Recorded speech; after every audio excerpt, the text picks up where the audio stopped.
here is something that should not make sense.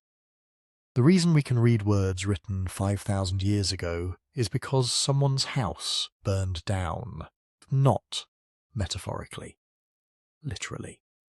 The oldest archives in human history survived because the buildings around them caught fire, superheated the air, accidentally baked clay tablets in something closer to ceramic than mud. Without the fire, the tablets would have dried out, cracked, dissolved back into earth over the centuries.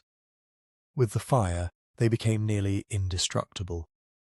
So the very thing that destroys a library is also, in the right circumstances, the thing that's... That paradox sits at the heart of everything we know about the earliest written records our species ever produced. But here is the part that keeps researchers up at night.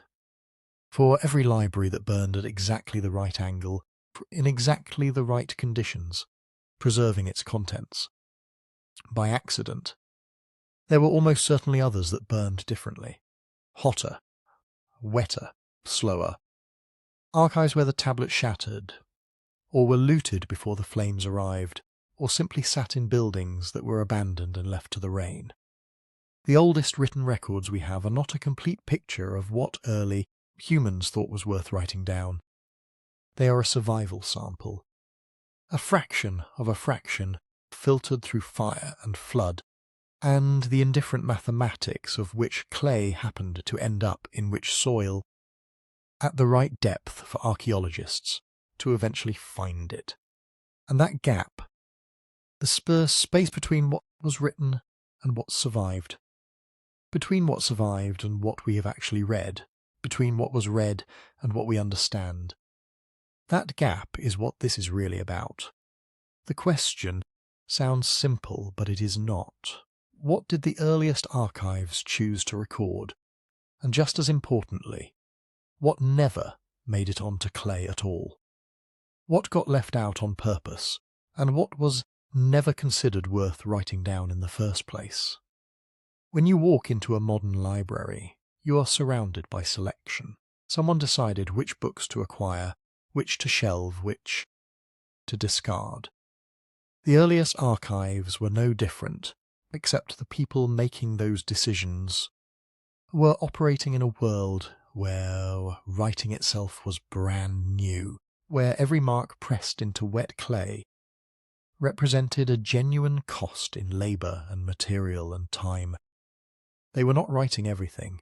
They were writing what they thought mattered most. And what they thought mattered most tells us something profound about who they were. But it also raises a harder question. What did they think mattered least? What stories, what names, what knowledge was considered too ordinary, too dangerous, or too obvious to bother preserving? That is what we are going to try to figure out. Not with certainty, because certainty is not something the archaeological record is generous with. This is evidence-first territory. We will deal in probabilities, cautious interpretations, in what the tablets suggest rather than what they prove. Some of the most important things we can learn from the earliest archives are not the things that are written on them. They are the shapes of the silences, the categories of information that are conspicuously absent, the topics that appear once and never again, the names that show up in one archive and vanish from every other. The gaps are data too, if you know how to read them. We are going to move through the earliest known archives in rough chronological order. We will start in Uruk, a city in what is now southern Iraq, where writing appears to have been invented not for poetry or prayer or philosophy, but for something considerably more mundane. We will move to Ebla in modern Syria, a palace archive of nearly 17,000 tablets that no one knew existed until 1974, preserved almost perfectly because the palace burned. We will stop at Nineveh, where an Assyrian king named Ashurbanipal collected texts from across the ancient world with an obsessive intensity that would not look out of place in a modern university library, and where a city's destruction in 612 BCE accidentally guaranteed that his collection would outlast every empire that came after. And we will spend time at Hattusa in central Turkey, the capital of the Hittite Empire, where archives were kept in multiple languages simultaneously, where treaties were written in duplicate and sent to foreign kings, and where some tablets have been sitting in museum storage for over a century and still have not been fully translated. Each of these places was, one point, the edge of the known recorded world. Each of them kept records. Each of them also kept secrets, or at least kept silence on certain subjects, and in some cases we can figure out why. Other cases, we genuinely cannot tell whether something was never written down, or simply has not been found yet. That distinction matters enormously. And we will try to be honest about which situation we are in at every step. If you are listening to this while you are trying to sleep, first of all, that is exactly why I make these. So before we go any further, tell me in the comments where you are and what time it is there. Look at those comments, and there is something I find remarkable about it. Someone in Nairobi is listening at sunrise, while someone in Vancouver is drifting off just after midnight. Both of them are thinking about clay tablets from 5,000 years ago. That is its own kind of archive, proof that curiosity does not sleep on a schedule. And if you would rather listen without any interruptions at all, you can follow the show on Spotify. No ads, no music underneath the words, just the stories. The link is in the description, and if you want to support the work directly, that is in there too. It makes a real difference, and it means more of these can keep getting made now.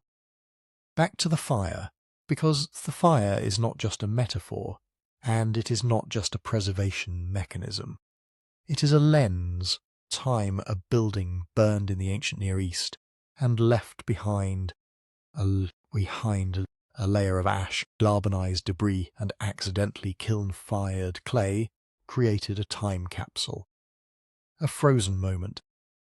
The tablets that survived are the ones that happened to be in that building on that particular day, which means what we know about the earliest human record-keeping is shaped as much by the accidents of ancient violence and architectural collapse as by any deliberate choice the scribes themselves made.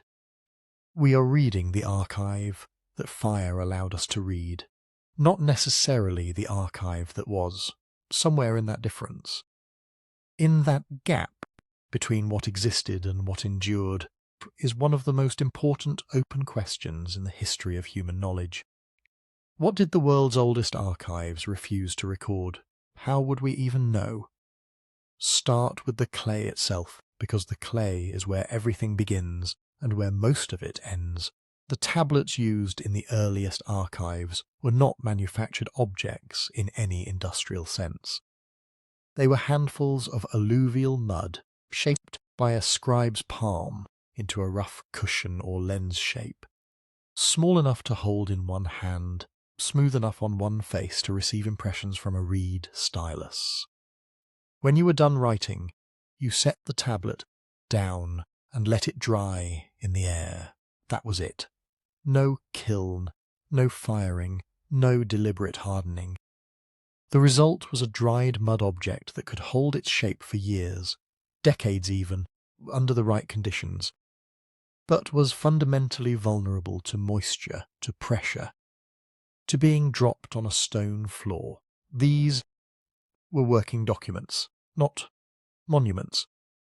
The people making them were not thinking about 5,000 years from now. They were thinking about the end of the fiscal quarter. The tablets were stored in ways that reflect that functional thinking. Shelves, mostly. wooden shelves that have long since rotted away, leaving behind only the ghost evidence of their existence in the arrangement of fallen tablets on excavated floors.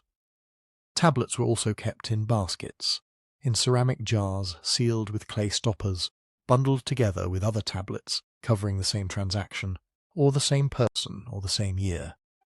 Larger archives had clay envelopes, called bullae, sealed containers that held smaller tokens, or documents inside. The outs stamped with a summary of the contents. Check the outside, without breaking the seal. If you needed to verify what was actually inside, you broke it open. Some bullae have been found with their contents still intact. Others were broken in antiquity and left open, the seals gone, the inner tokens lost, the context permanently compromised.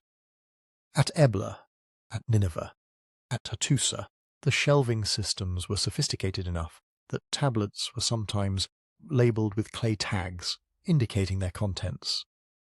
There were what appear to be rudimentary catalogues, lists of lists. Scribes knew where things were. The archives were not random accumulations. They were organised systems with internal logic, which means when those buildings burned, they did not just burn randomly. They collapsed along the lines of their organisation. Shelves toppling into each other, jars shattering, baskets carbonising, and dropping their contents in rough piles that archaeologists can still read. Centuries later, the ghost of the original filing system. Now here is the thing about fire that nobody fully appreciates until they think carefully about materials science. Unfired clay is porous and water-soluble. It dries into a brittle matrix that will dissolve back into mud, given enough moisture and enough time. But fire changes the internal structure of clay permanently. The silicate minerals fuse. The organic matter burns away.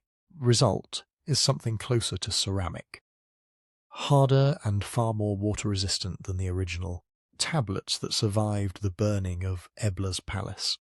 Around 2300 BCE survived.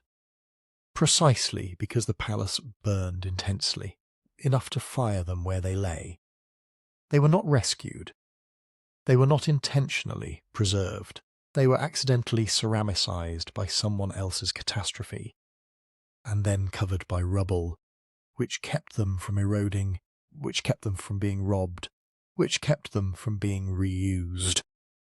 They sat there for 4,000 years, waiting for 2 Italian archaeologists to dig them up in the 1970s. That is the survival mechanism that works. Fire, followed by rapid burial. The temperature matters. The speed matters. Tablets that burned too hot, shattered. Tablets that burned too slowly in lower temperatures may have partially fired on one face and remained fragile on the other. And tablets that did not burn at all, but instead sat in buildings that were abandoned and left open to the weather, followed a very different and much less promising trajectory. Water is the primary enemy. Not dramatic flooding necessarily, but just ordinary moisture, cycling through soil over centuries. Clay that alternately wets and dries tends to expand and contract until it fractures. Salt is a secondary enemy, particularly in the alluvial soils of southern Mesopotamia, where groundwater is often heavily mineralized, salt crystals, forming inside the clay matrix as moisture evaporates, can push tablets apart from the inside over time, process called salt efflorescence, and it is responsible for the destruction of enormous quantities of material that was never fired. There are tablet fragments in museum collections right now that are actively disintegrating from salt damage that began the moment they were excavated and started drying in open air for the first time in millennia. Looting is an older problem. The ancient Near East had a long tradition of recycling building materials, including clay tablets. A fired tablet is a brick. Brick is a building material. There is evidence at multiple sites that earlier occupants of a location dug through older layers and used whatever they found as fill or construction material without any awareness of or concern for what was written on it. This is not vandalism in any meaningful moral sense. It is just people building houses, but it means that an unknowable quantity of written material was literally built into later structures, pulverized, or carted off to locations that have never been excavated and may never be. And then there is deliberate recycling of a different kind. Unfired clay tablets could simply be smoothed over and reused. A scribe who needed a fresh surface and had no new clay handy could wet an old tablet, work the impressions back to smoothness, and write something new. This happened. We know it happened because some tablets show traces of earlier text beneath the surface layer, ghost impressions from a previous use. That was not quite successfully erased. Tablet that was recycled this way represents a document that is gone. Not burned, not dissolved, simply written over, because someone needed the clay more than they needed the old record. All of this creates what researchers call survival bias, but in the context of archives, the term needs careful definition because it operates on multiple levels simultaneously. The first level is physical. What materials survived the conditions of burial? The second level is archaeological. What materials survived in locations that were eventually excavated? The third level is institutional. What materials that were excavated ended up in conditions where they could be studied, rather than in unsorted storage, or in private collections. The fourth level, the one that shapes almost everything we think we know about ancient writing, is interpretive. Tablets that were found and are available for study, which have actually been read, translated and published. Plast. The answer to that last question is considerably more humbling than most people expect. Hundreds of thousands of cuneiform tablets have been excavated. Somewhere between half and 2/3 of them, depending on which estimate you trust, never been fully published or translated. Some have been sitting in museum storage since the 19th century, which means the picture we currently have of ancient Mesopotamian record keeping is itself a sample of a sample. Of a sample filtered through accidents of fire and soil chemistry, and funding, and academic priorities, and institutional access, and what we think the ancient world was keeping records about is shaped by all of that. Not just by what the ancient scribes actually decided to write. This is why it matters to be precise about categories. An archive is not the same thing as a library. In the ancient Near East, the distinction is real, and it affects what you find in each. An archive is an institutional record collection. It stores documents generated by specific administrative activity. Receipts, contracts, land grants, ration lists, labour tallies, correspondence between officials. The tablets in an archive were created for practical purposes and stored because they might need to be referenced again. They are not meant to be read for pleasure or education. They are files. A library, in the ancient sense, is something closer to what Ashurbanipal was building at Nineveh. A deliberate collection of texts chosen for their intellectual or ritual content, omen series, medical texts, literary compositions, mythological narratives, linguistic reference works. Someone made decisions about what belonged. Someone acquired copies. It is curated rather than accumulated. A temple record room is a third thing entirely. It holds ritual calendars offering lists, hymns, prayers, records of divine property, texts generated by religious practice rather than by commercial or administrative activity. The distinctions blur at the edges, as distinctions always do, but they matter because they predict very different kinds of silences. An archive will tell you nothing about cosmology. A library may tell you nothing about grain prices. Temple record room may tell you nothing about either, but will tell you in exquisite detail how many sheep were given to the god on the 14th day of a month that no longer has a name. What survived is not a representative sample of all of that.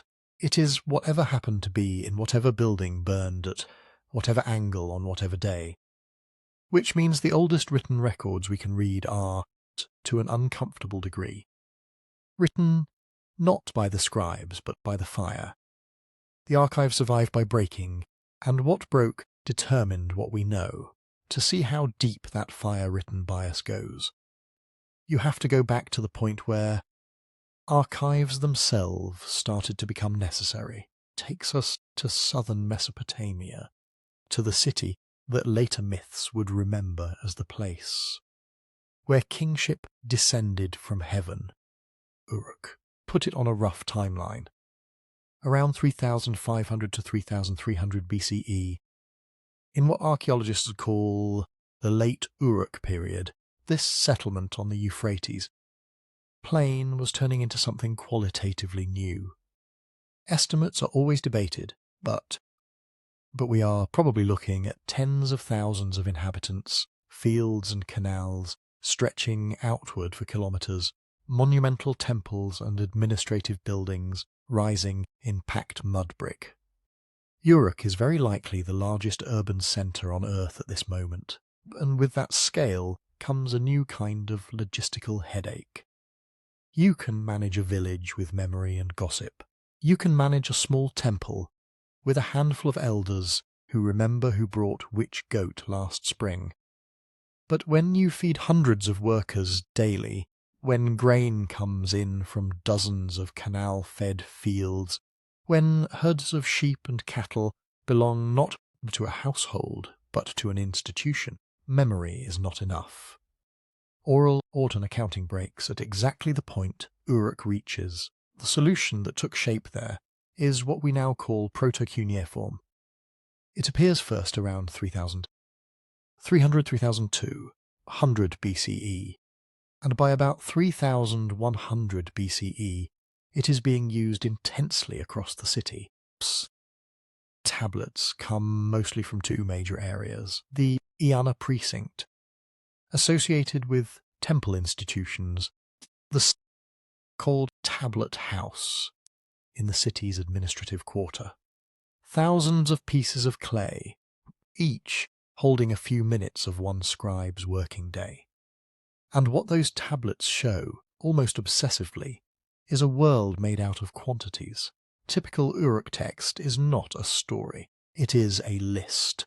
Grain rations issued to named or classified workers, deliveries of barley from field X to storehouse Y, counts of sheep, goats, cattle, pigs, sometimes divided into categories by age or sex, inventories of jars of oil, baskets of dates, fish by the hundred, wool by the weight unit, lists of teams assigned to specific jobs, canal dredging, temple construction, weaving, brewing. A standard tablet might have several columns. One with a personal name or a profession sign: weaver, brewer, driver, overseer.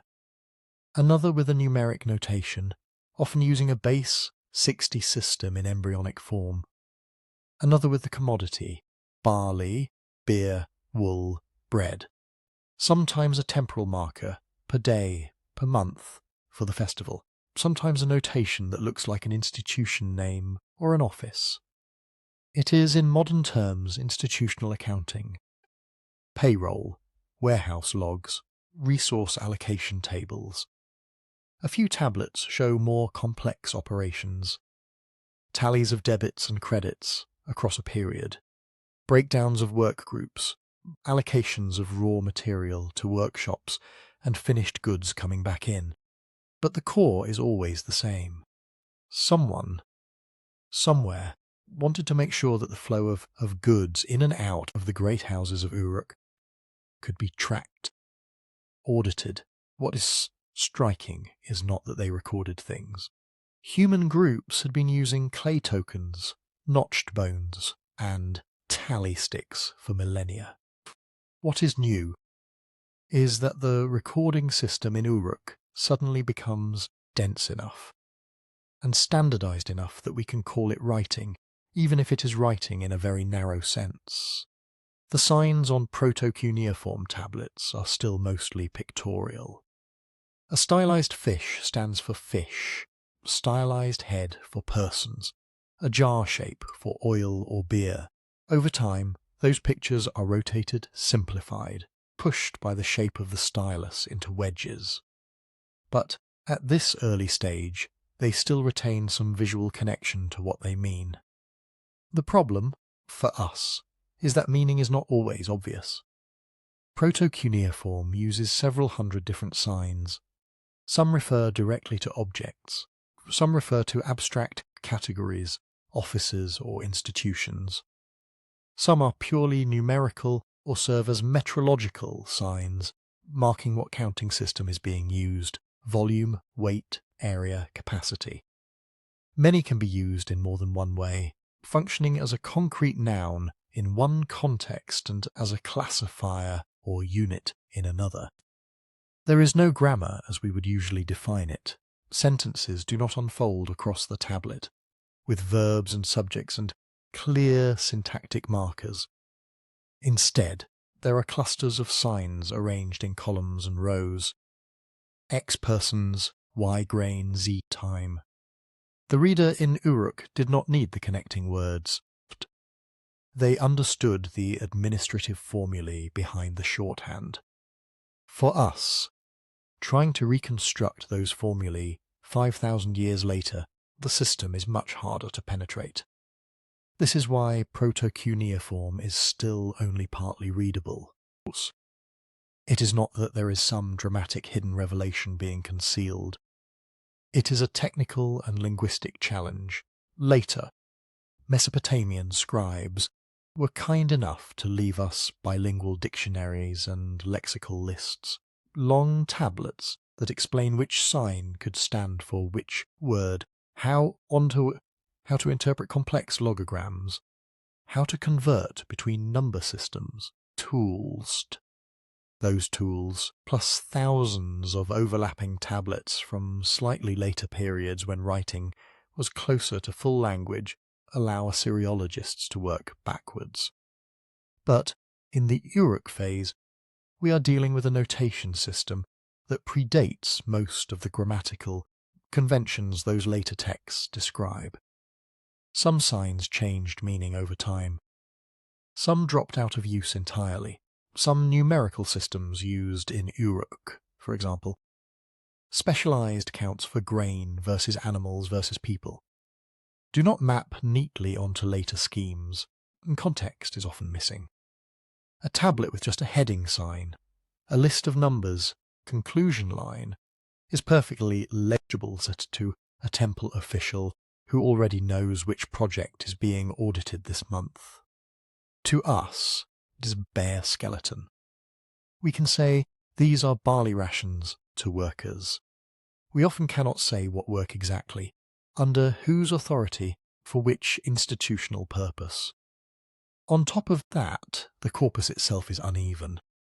Excavations at Uruk, especially in the early 20th century, uncovered thousands of tablets.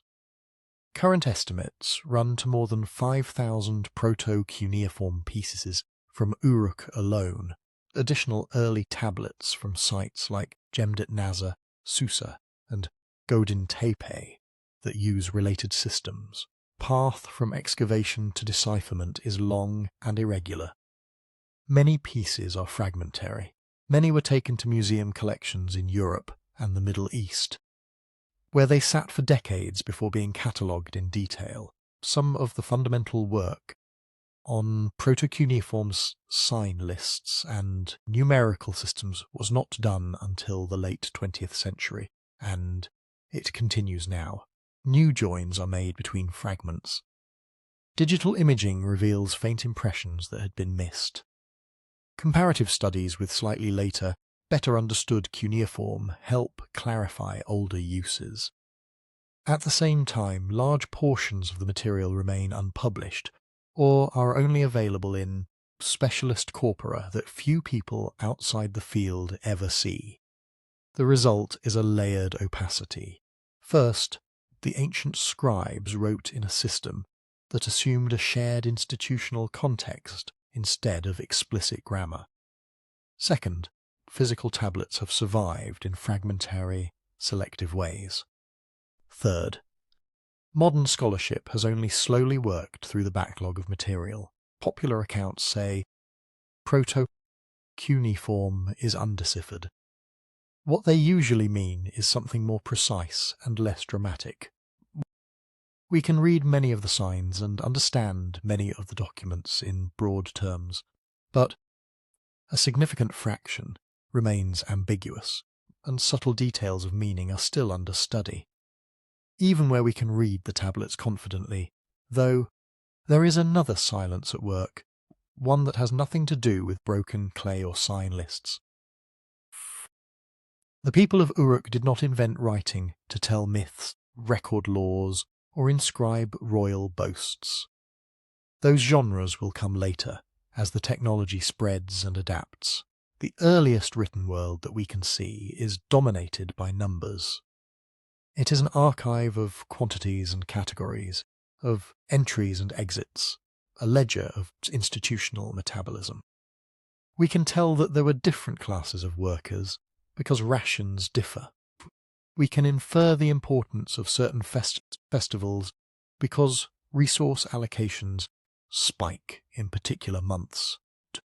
We can see the outlines of herding and farming regimes in the way animals and fields are grouped on tablets. What we cannot hear, almost at all, voices of the people moving through that system. There are personal names, but usually just as entries in a list. So many loaves for so. There is no complaint from a worker about a short ration, no hymn from a brewer to the goddess of beer, no narrative explaining why this temple is bigger than that one, or why this city is at war with the town upriver. Things almost certainly existed in spoken form. They may even have been sung with great skill in the courtyards of the same buildings, whose back rooms held stacks of ration lists. But the writing system at this stage is not tuned to capture them. So Uruk before history had words is a bit of a misdirection. Uruk was full of words. Every market, every workshop, every canal bank echoed with spoken language and remembered stories. What it did not yet have was writing that could follow those words onto clay. Proto-cuneiform archive caught what the institutions most urgently needed to fix in place. Who owed what? Who received what? God's storehouse held which grain? When we look back across 5,000 years at that earliest archive, looking into a world that is meticulously recorded in numbers and signs for things, while motives, arguments, emotions, self-descriptions slide past untouched. It is not that the Uruk scribes refused to record those inner worlds. The system they were inventing simply was not built to hold them yet. And by the time writing expanded enough to catch more of human experience, unrecorded centuries behind those first ledgers had already burned away into silence.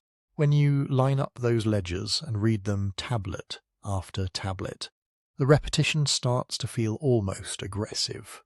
Names, numbers, commodities, dates, columns of barley and beer, sheep and silver, heads and hands.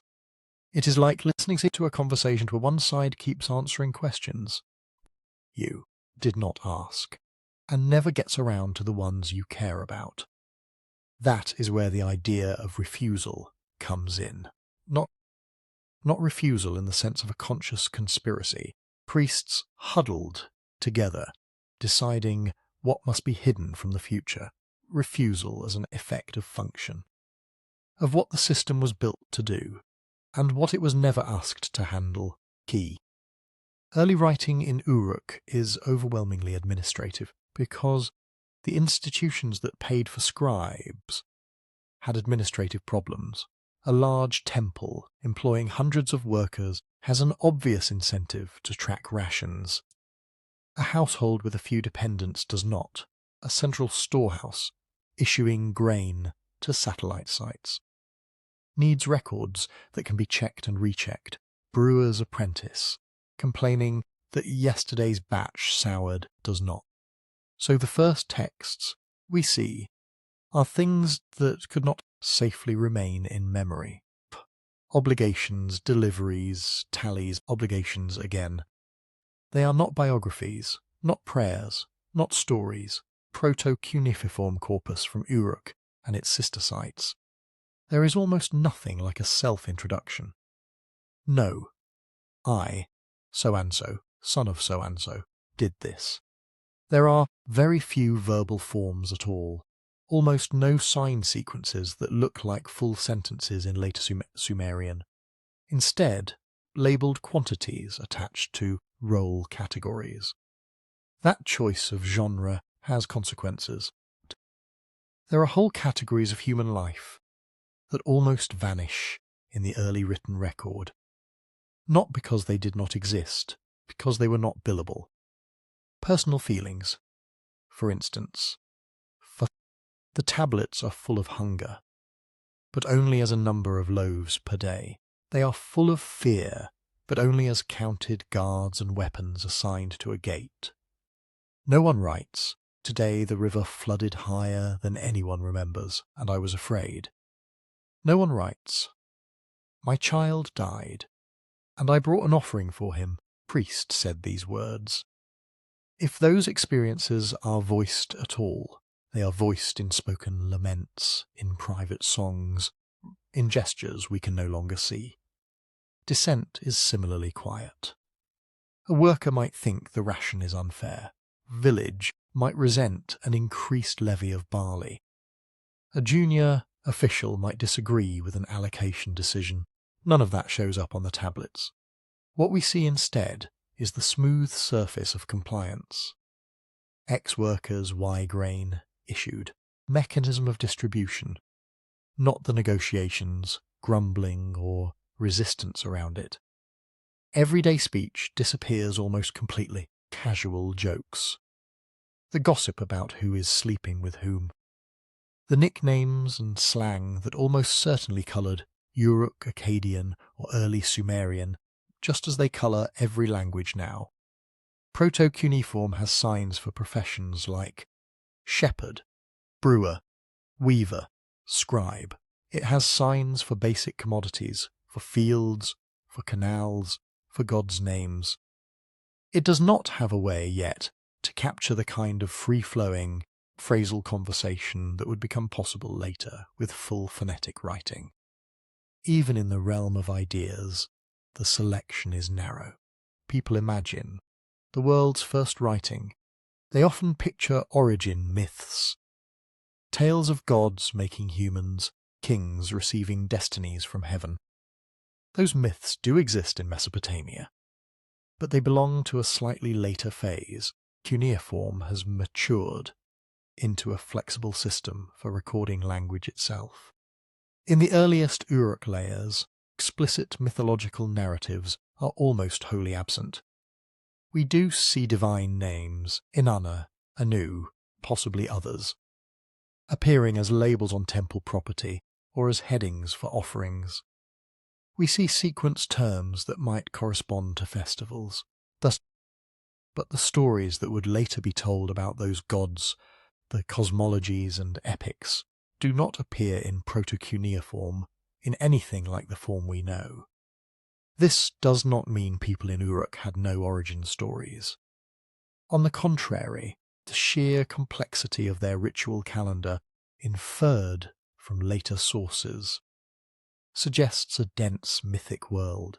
It simply means that in the first few centuries of writing, no one was yet paying scribes to put those stories into clay. Proud.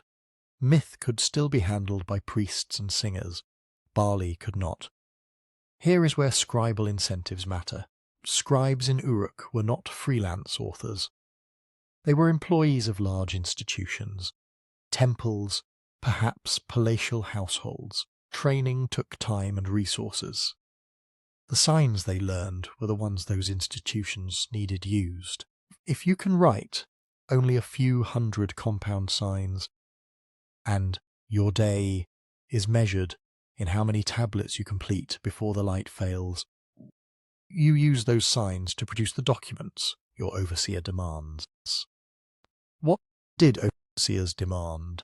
Records that could be audited, lists that could be checked against physical stores, names that could be matched to faces at the distribution point. Anything beyond that fell into one of two categories: socially risky or irrelevant.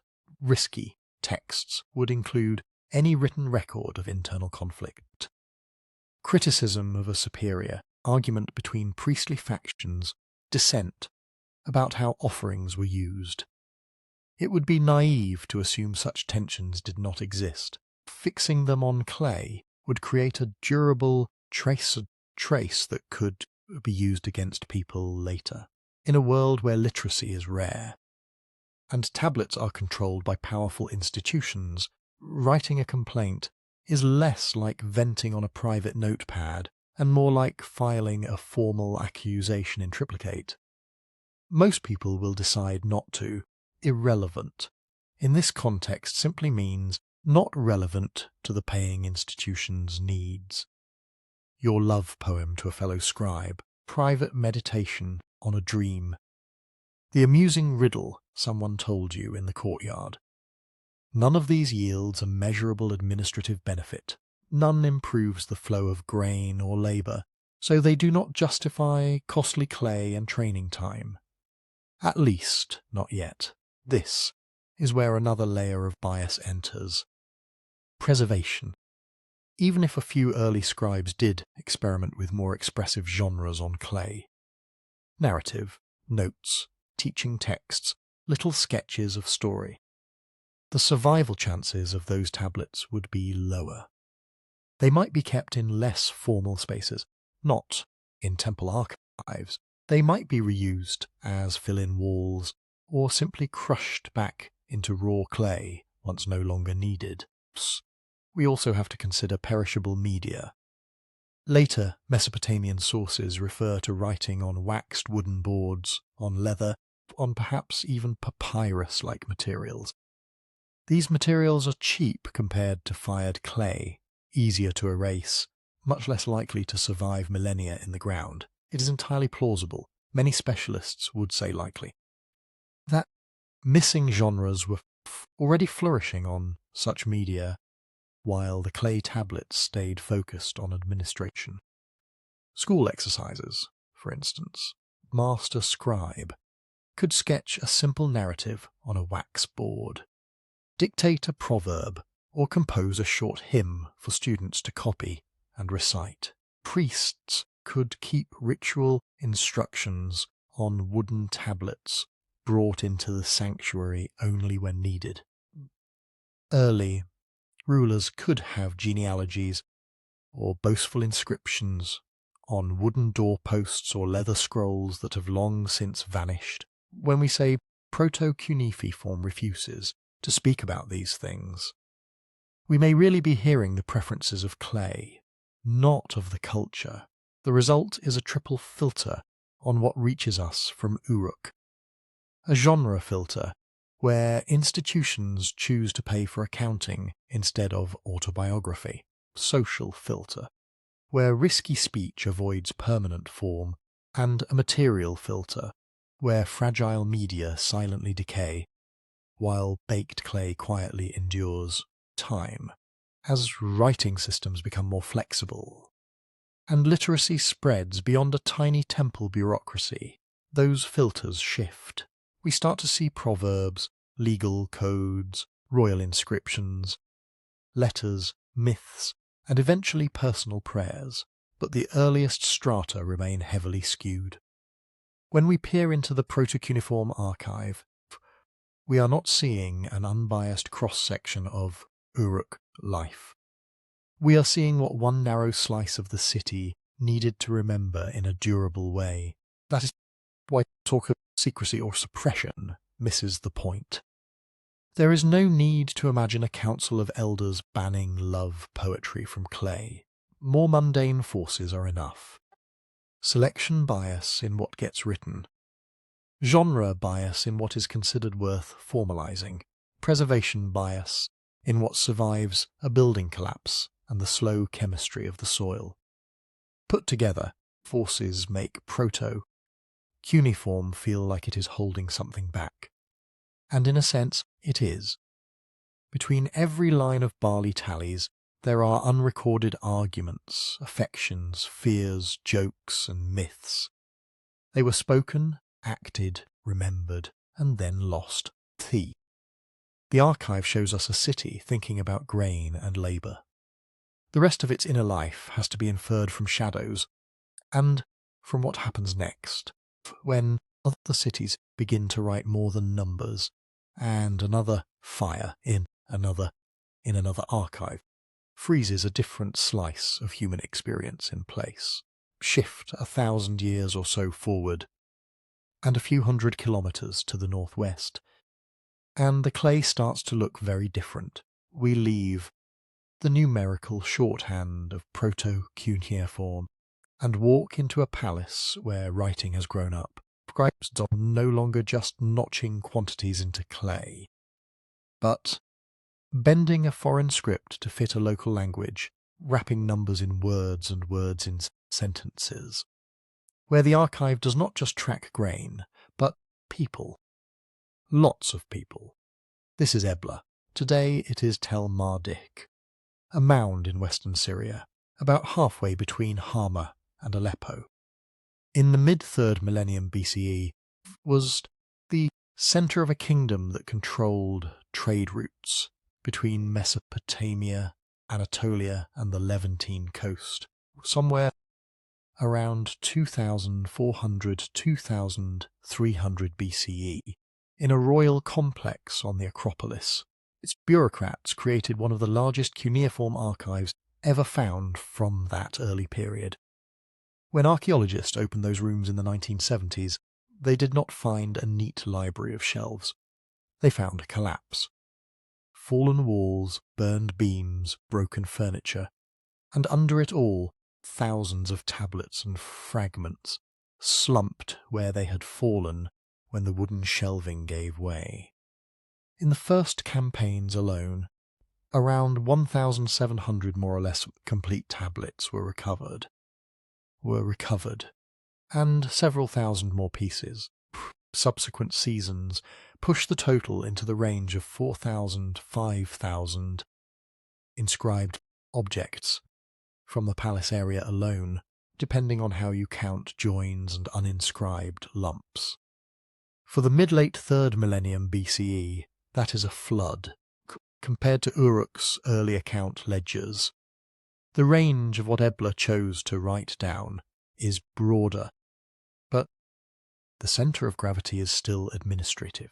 The largest group of tablets are palace records. Year-by-year accounts of deliveries to and from storerooms, allocations of wool and finished textiles, distributions of grain and oil, inventories of tools and animals. There are offering lists for gods and goddesses in Ebla and neighbouring towns. Sequences of names followed by measures of flour, beer, animals, incense. There are diplomatic texts, copies of treaties, gift lists exchanged with rulers as far away as Kish and perhaps Mari, itineraries for envoys. There are teaching texts and lexical lists used to train scribes in Sumerian and in the local tongue, and there are personnel lists. So many personnel lists. If you have been starved of names in Uruk, Ebla feels like opening a door into a crowded room. Suddenly the tablets recite them. Not just kings and gods, but officials, merchants, weavers, singers, gatekeepers, royal children, foreign emissaries. They appear in lines that look at first glance monotonous. Name, patronymic, title or function, rations or wages. The volume is staggering. Some lists run to hundreds of individuals on a single tablet. Multiply that by hundreds of tablets, and you begin to understand why the discovery caused such a stir. Here, for the first time, was an early Near Eastern polity that seemed to be naming and categorizing thousands of its inhabitants to dust. In those lists we see a court that manages enormous textile workshops, employing hundreds of women. We see teams of messengers moving between cities, ration allocations calculated for particular routes. We see the king's household, with its singers, cupbearers, barbers, physicians, chariot drivers. We even catch fleeting glimpses of foreign residents, interpreters, merchants from other cities, absorbed into the accounting system of Ebla's palace. The archive makes the city feel suddenly populated. It is not just X workers, Y grain anymore. It is Ilikabkabu, son of Ibrium, messenger, and Titabdar, weaver of the house of the queen, Ishalim, barber, each attached to a daily ration of barley or oil. Hundreds of such lines marching steadily across the clay. And yet, as with Uruk, what we are allowed to hear is shaped by what the institutions needed. The names arrive wrapped in function. No one pauses to tell us what Ilikabkabu thought of his king, or whether Titabdar sang as she worked. But compared to the faceless categories of proto-cuneiform, Ebla's documents, at least, let us imagine actual individuals attached to the system. To read those names at all, though, required an intellectual leap, not just by ancient scribes, but by modern scholars. Because the language of most of these tablets is not straightforward Sumerian, and not yet the well-attested Akkadian of later periods. It is something in between and beside. What specialists now call Eblaite. When the tablets first came to light, some researchers argued that Eblaite was essentially an early form of East Semitic, like Old Akkadian, written with Sumerian logograms and syllables.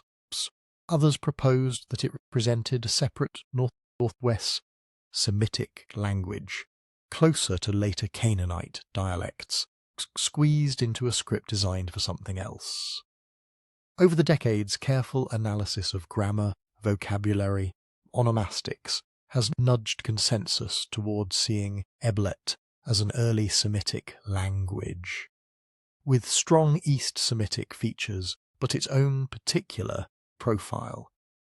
The problem is that the writing system at Ebla is thoroughly mixed. Many signs are used logographically, Sumerian values that must be translated into the underlying Semitic word. Others to spell out parts of words. Still others may function as determinatives, category markers that are not read aloud, bilingual or mixed texts. Sumerian lexical lists with Eblaite glosses, for instance, help us tease apart some of these layers. But even there, uncertainty creeps in. A single sign might correspond to multiple Semitic roots. Given ending might be either a case marker or a frozen element in a name. As a result, readings of key passages can differ sharply between scholars. One tablet that looks like a straightforward list of offerings to certain deities might, under a different interpretation of a few signs, become evidence for a festival sequence or for the import of foreign cults. A phrase some translate as a technical textile term, others take as a personal name. Whole books have been written arguing over whether certain Ebla toponyms correspond to later biblical place names, or whether supposed references to well-known cities are mirage produced by overeager readings. Even basic numbers are sometimes in dispute. Tablet might seem to record 600 units of wool allocated to a workshop. Another reading, based on alternative values for the number signs, would lower that total. If you are trying to reconstruct the economic scale of the palace, these details matter, but the script refuses to settle easily into modern categories. In this sense, Ebla is doubly liminal. It stands between the numeric picture writing of early Mesopotamia and the fully phonetic sentence Akkadian that would follow. And it stands, for us, between legibility and opacity. We can see much more of its world than we could at Uruk, but some of the most tantalizing phrases remain blurred. The language problem functions like a built-in censor. We know there is information there. Key to it is only partially recovered. What is clear, though, is that these tablets were not a dusty library for posterity. They were the beating heart of a living bureaucracy. The rooms where they were found, often labelled with archaeological codes like Palace G, Archive Room, LT 1769, were laid out close to throne rooms and administrative spaces. Tablets were arranged by subject. Account tablets along one wall, lexical lists along another, diplomatic texts grouped together. Many show signs of heavy handling. Smooth corners, finger marks, erasures and corrections. Some were clearly temporary notes, kept only until an annual account was finalised. Others were rolled and sealed with cylinder seals, then stored as legal evidence of a treaty or transaction. You can imagine scribes moving through these rooms, pulling down tablets to verify an older transaction, adding new records at the end of a shelf, reading out names at ration distributions while assistants matched them to faces in the courtyard. The archive was not a museum. It was a tool, and then, one day, the tool stopped working. At some point in the late 3rd millennium BCE, many scholars place it around 2300 BCE, though the exact date and responsible conqueror are still discussed. The palace at Ebla was destroyed. Fire swept through the complex. Wooden shelves collapsed. Clay tablets that had been dried in the sun but not fully fired were suddenly baked rock-hard by the heat, fixing them in place where they fell. The bureaucracy that produced them did not survive that moment. The king's scribes stopped making new lists. Personnel, whose names crowd the tablets scattered, died or were absorbed into other systems. But the archive, in its broken, burned state, remained. When the flames turned raw clay into ceramic, they froze a few decades of Ebla's administrative life, for us to sift through 4,000 years later. What we have, then, is not Ebla's history in any complete sense. It is a palace court mid-sentence, a city at the height of its power, in the act of naming and counting and allocating, interrupted by violence, then slowly buried. The sudden flood of names that makes Ebla feel so alive is also a sign of how abruptly that life ended. We hear the roll call of a kingdom's servants, never the last meeting where someone realised the shelves would not be needed again. If you walk back into those rooms in your mind and rewind the destruction, you can start to see why that ending feels so abrupt. Archaeologists talk about a destruction layer as if it were a neat line in the dirt. At Ebla, it is more like a thick band of chaos, charcoal and ash, melted mud brick. Roof beams collapsed and carbonized. The outlines of doorways and shelves ghosted by rows of fallen tablets. the heat was intense enough to warp some bricks, and Uruks who overfire others, places you get pot-lidded. Sherds where the surface of a brick has blistered and spalled. Yet within that violence there is order, not because anyone arranged it, but because the physics of a burning building follow patterns. Heavy things drop first. Walls fall in predictable directions. Shelving gives way along the grain of the beams. The tablets did not just rain down randomly. They fell in arcs and fans that, when plotted carefully, trace the ghosts of where the shelves once stood. This is one of the strange gifts of ancient disaster. In a normal, long-lived archive, old tablets get reshuffled, discarded, reused. Shelves are reorganized. Documents are culled. The original order that archivists dream about dissolves over time. At Ebla, fire did that work in reverse. It fixed a particular moment of that order into the floor. Excavators in Palace G noticed early on that tablets of similar content tended to be found in tight clusters, tilted at similar angles, often leaning against one another like a collapsed row of books. In some rooms, tablets bearing year-end economic summaries lay in parallel rows, all tops pointing the same way, as if they had slid straight off a shelf above. In others, thin lexical lists and school tablets were stacked almost like a fallen pile of notebooks.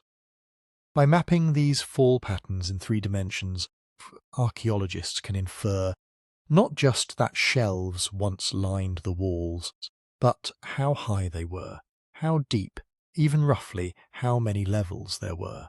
Dense wedge of tablets, sloping down from one wall toward the centre of the room, suggests a tall unit that toppled outward. Scatter, concentrated near the floor, suggests a lower bench or platform. Combine that with what we know of later Near Eastern libraries, picture emerges. Rows of wooden shelves along the walls, perhaps a central stand or table, tablets sorted by type, and, within type, sometimes by date or subject.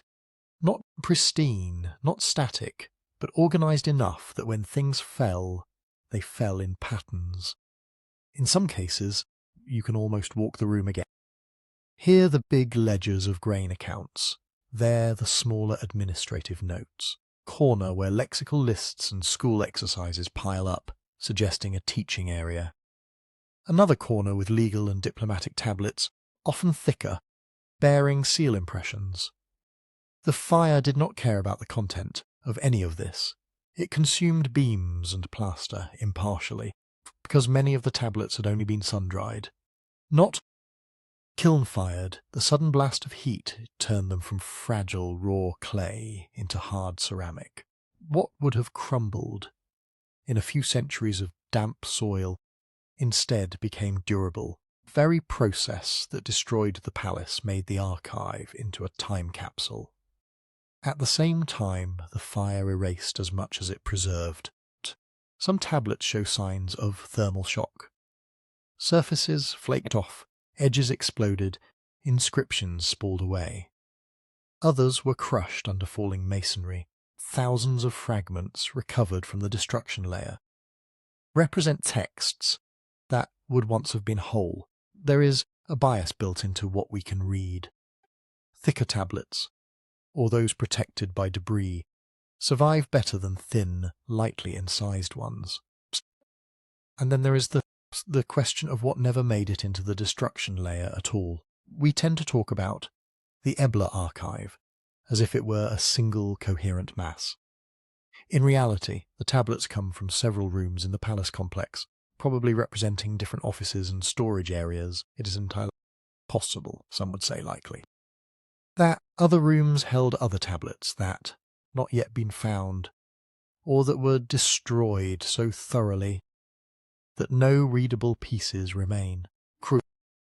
There are hints in the surviving corpus that we are seeing only a slice of the palace's paperwork. For instance, you get references to documents that should exist but do not turn up. Phrases like, as written on tablet X, or according to the sealed document of such treaty. Those X tablets may have been stored elsewhere, perhaps in a more secure inner room, perhaps carried away in the confusion before the final attack. The causes of that attack sit in the same space between evidence and speculation. Ebla's destruction is often placed in a context of wider upheaval in the late 3rd millennium BCE. Popular scenario links it to the expansion of Sargon of Akkad, or his grandson Naram, Sin, whose own inscriptions boast of campaigns in the west and the subjugation of cities in the region. If those claims map onto Ebla's horizon, burning of Palace G might reflect an Akkadian assault, part of a larger reordering of power across Syria and Mesopotamia. Another line of interpretations sees the fall of Ebla as part of more local rivalries, perhaps conflict with nearby Mari or other Syrian polities, jockeying for control of trade routes. There are diplomatic texts from Ebla that mention kings of Mari, of Naga, of Kish. Alliances and enmities shift across the tablets. It would not be surprising if, at some point, those fragile arrangements collapsed into open war. Environmental and economic explanations also hover at the edges. Some scholars wonder whether stresses in agricultural production, shifts in trade routes, or climatic fluctuations made the city more vulnerable, turning what could have been a recoverable fire into a terminal event. But the archaeological layer itself mainly tells us that something violent and hot happened fast. Burned debris, collapsed architecture, no slow sequence of rebuilding above. So we end up with a range of plausible stories. A great empire from the east sweeping in, regional enemy finally gaining the upper hand. Internal crisis that left the palace defenceless when fire broke out. Tablets do not settle the question. They name kings and envoys, record offerings and rations, but they do not pause to narrate their own end. What they do give us are the last routine entries. On one tablet, a list of barley allocations to textile workers runs down the surface, complete and orderly, with no sign that the scribe knew anything unusual was happening outside.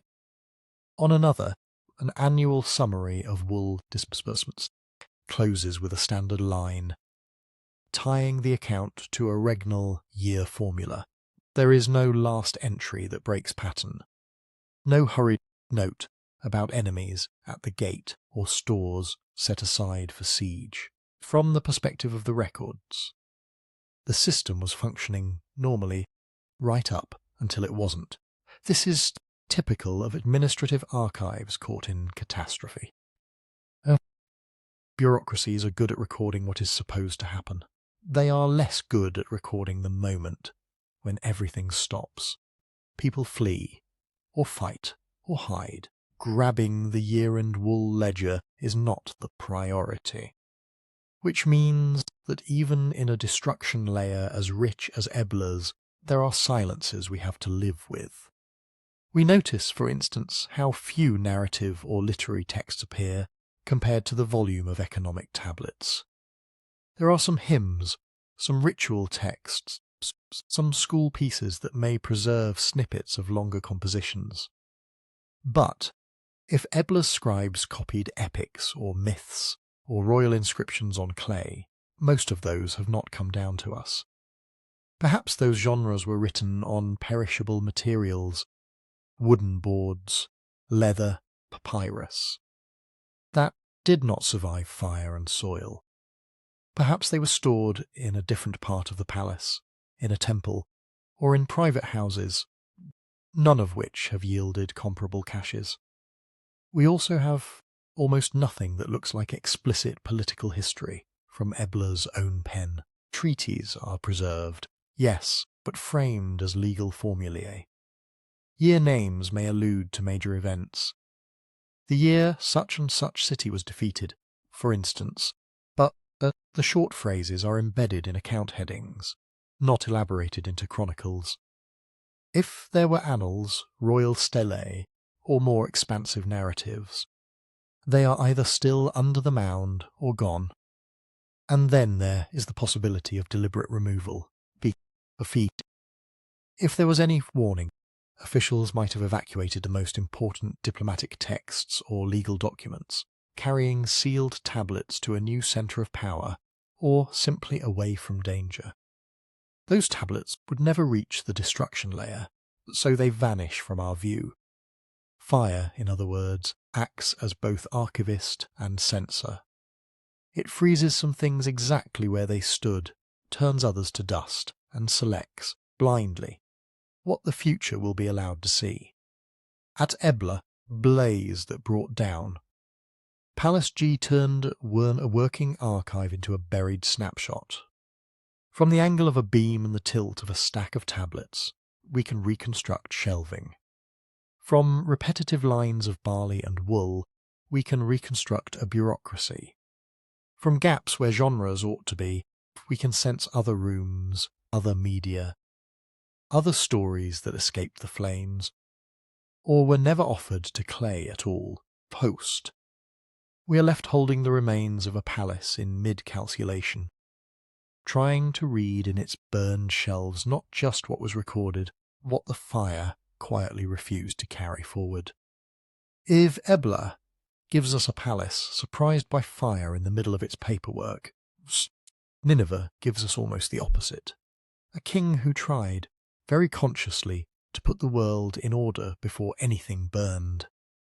By the 7th century BCE, Nineveh was not just a city. It was the capital of the Neo-Assyrian Empire, a state that stretched at its height from the mountains of western Iran to the Mediterranean, from Egypt's borders up into Anatolia.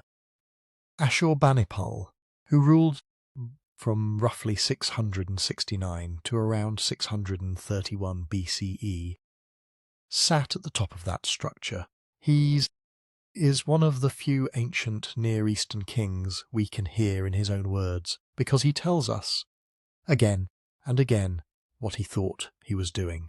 In his inscriptions, Ashurbanipal boasts of military campaigns and hunting lions, as Assyrian kings were supposed to. He also adds something different, long passages about his literacy. He tells us he learned the craft of the scribe, could read difficult Sumerian and Akkadian, studied inscriptions from before the flood. Whether or not we take all of that at face value, his reign produces one unmistakable fact. An accumulation of tablets on a scale that dwarfs anything earlier. When excavators, working at Nineveh in the 19th century in the Nunc cleared the rooms of his north palace and the nearby southwest palace, began to hit drifts of clay. Layer after layer of broken tablets and fragments, mixed with ash and rubble, filling doorways and corners. Time, as the pieces were washed, sorted and catalogued, the numbers climbed.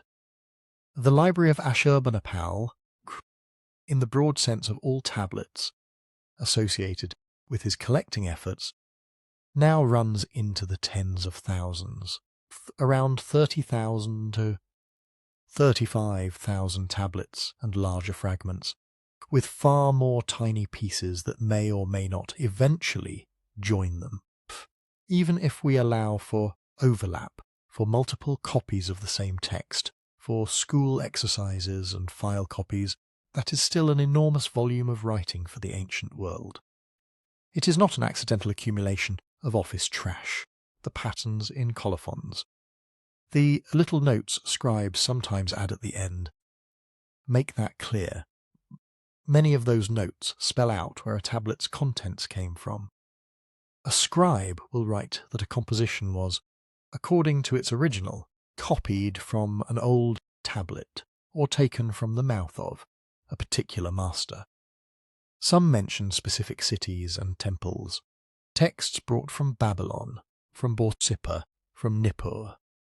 Others say outright that a piece is one tablet from a series kept in the temple of such a god.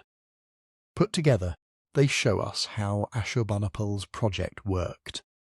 Official envoys, governors, temple administrators were instructed to supply texts from their local archives. Tablets were borrowed or seized from shrines in southern Mesopotamia, from cities with much older written traditions than Assyria's. In some cases, whole series were copied in situ, with Ashurbanipal's scribes preparing new versions for Nineveh while leaving the originals in place. In other cases, the originals themselves seem to have been carried back north. At home, trained scribes in Nineveh's palace and temple schools took those models and multiplied them. They produced clean new copies, sometimes correcting or restoring damaged lines. They collated variant versions. They standardized, within limits, the way older works were written and organized. The result is not just a stash of tablets, but a curated library. Inside that collection, we are not looking at the daily stream of administration in the way we were at Ebla. There are certainly administrative and legal tablets in Nineveh, letters, decrees, accounts. But they are only one part of the whole. What stands out is the breadth of genres Ashurbanipal wanted under his roof. There are omen series in staggering quantity, tablets that map the appearance of the liver in a sacrificed sheep onto the fate of king and country, tablets that interpret the way oil swirls on water, the shape of smoke, the behaviour of newborn animals, astronomical and astrological series that correlate planetary positions and eclipses with political outcomes. One canonical celestial omen series, Enuma Anu Enlil, originally ran to dozens of tablets. Multiple copies of its parts show up in Nineveh. There are rituals, incantations to drive out demons, litanies to soothe angry gods, elaborate step-by-step descriptions of how to purify a house, a person, a statue. The compendia of healing magic and practical medicine blur into one another here. Some tablets list symptoms and corresponding treatments. Bandages, salves, plant preparations, alongside spoken formulae. Others are almost purely ritual, but the underlying assumption is the same. If something goes wrong in the body or the city, there is a pattern for that, and a text that tells you how to respond. There are lexical lists, descendants of the school tablets we glimpse already in early Mesopotamia, but now expanded, systematized, and arranged. Sumerian words with their Akkadian equivalents, categorized by topic: stones, woods, animals, professions, gods. For scribes, these were reference tools and training manuals. For Ashurbanipal's collectors, they were also repositories of tradition, a way to hold on to older languages and classifications that reached back more than a millennium. There are epics and hymns. The Epic of Gilgamesh is the most famous now, and Nineveh's copies, especially the so-called Standard Babylonian version, have shaped how modern readers know that story. But Gilgamesh is only one thread. Other compositions recount the creation of the world, the deeds of gods like Marduk and Ishtar, the ordering of kingship. Hymn collections praise deities in formal language that was already archaic in Ashurbanipal's day. There are scholarly commentaries, tablets that quote lines from earlier works and then gloss them word by word, explaining rare terms, proposing alternate readings, linking a difficult phrase in a hymn to an omen rule or a ritual instruction. These are the margins of the ancient world, but written out as separate texts and layered around. All of this, there is the business of empire, letters from provincial governors about rebellions, taxes, and troop movements. Reports from diviners on ominous eclipses, decrees, and legal decisions. Not all of those were intended as part of a library, in the same sense as the curated literary and scholarly series, but, in practice, these ended up in the same palace complex, in overlapping rooms and storerooms. From the outside, it can look like Ashurbanipal simply wanted more of everything. His inscriptions say as much. He claims to have collected the writings of all lands, to have made his palace a place where the wisdom of the past was stored. In reality, what we see is less an indiscriminate hoard, and more a specific definition of what counted as wisdom. The library is heavy on texts that promise to reveal hidden structures, omens that decode the future, rituals that repair the present, that map the world of words and things, narratives that explain why the gods arranged power as they did. It preserves technical literature, religious and scientific in the terms of its own time, and it wraps that literature in layers of commentary and tradition, choice in that process. What to copy from a temple in Babylon, and what to ignore. Which variant of a myth to canonize, which kinds of everyday documents to leave in the offices where they were used. Builds an archive with an agenda, Ashurbanipal's library, is not the total paperwork of his empire. It is the subset of writing he judged necessary for ruling, divining, legitimizing. When Nineveh finally burned, much of that curated wisdom was baked into permanence along with everything else. The selection that fire acted upon had already been filtered once by royal command and scribal preference. What looks to us like the great surviving library of ancient Mesopotamia is, in that sense, already a statement about what one king thought ought to survive. In 612 BCE, the city that had tried to pull the written world into its orbit was itself pulled apart.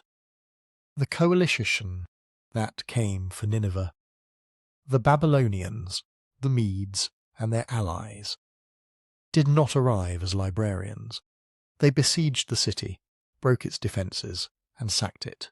Later chronicles speak of great slaughter, of palaces and temples plundered, of the city turned into ruins and mounds. Archaeology backs up at least the outline of that picture.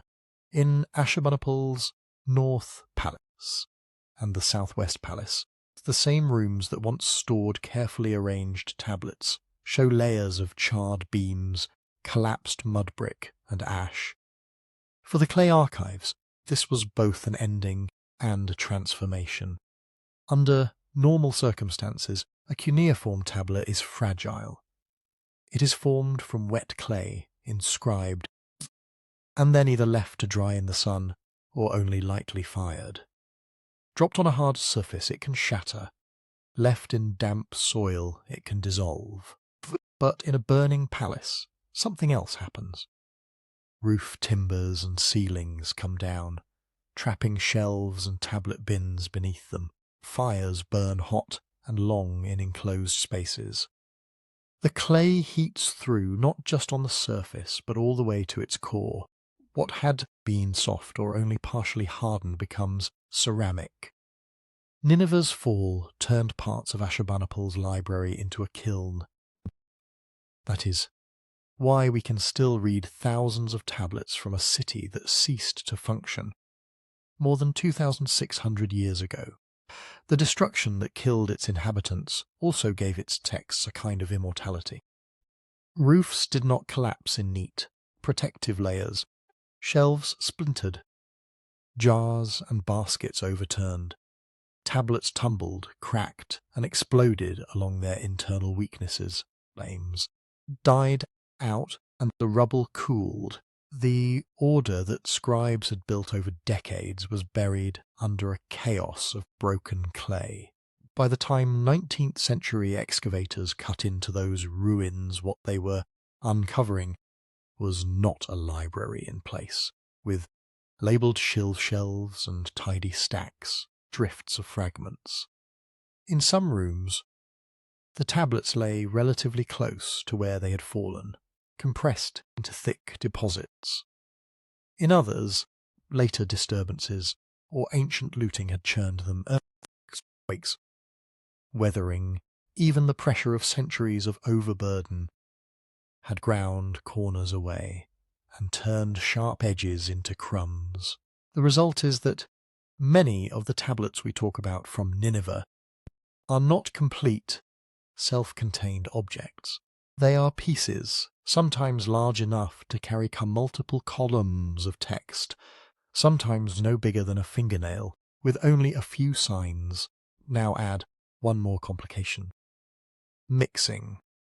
When shelves collapsed, they did not respect the categories the scribes had worked with.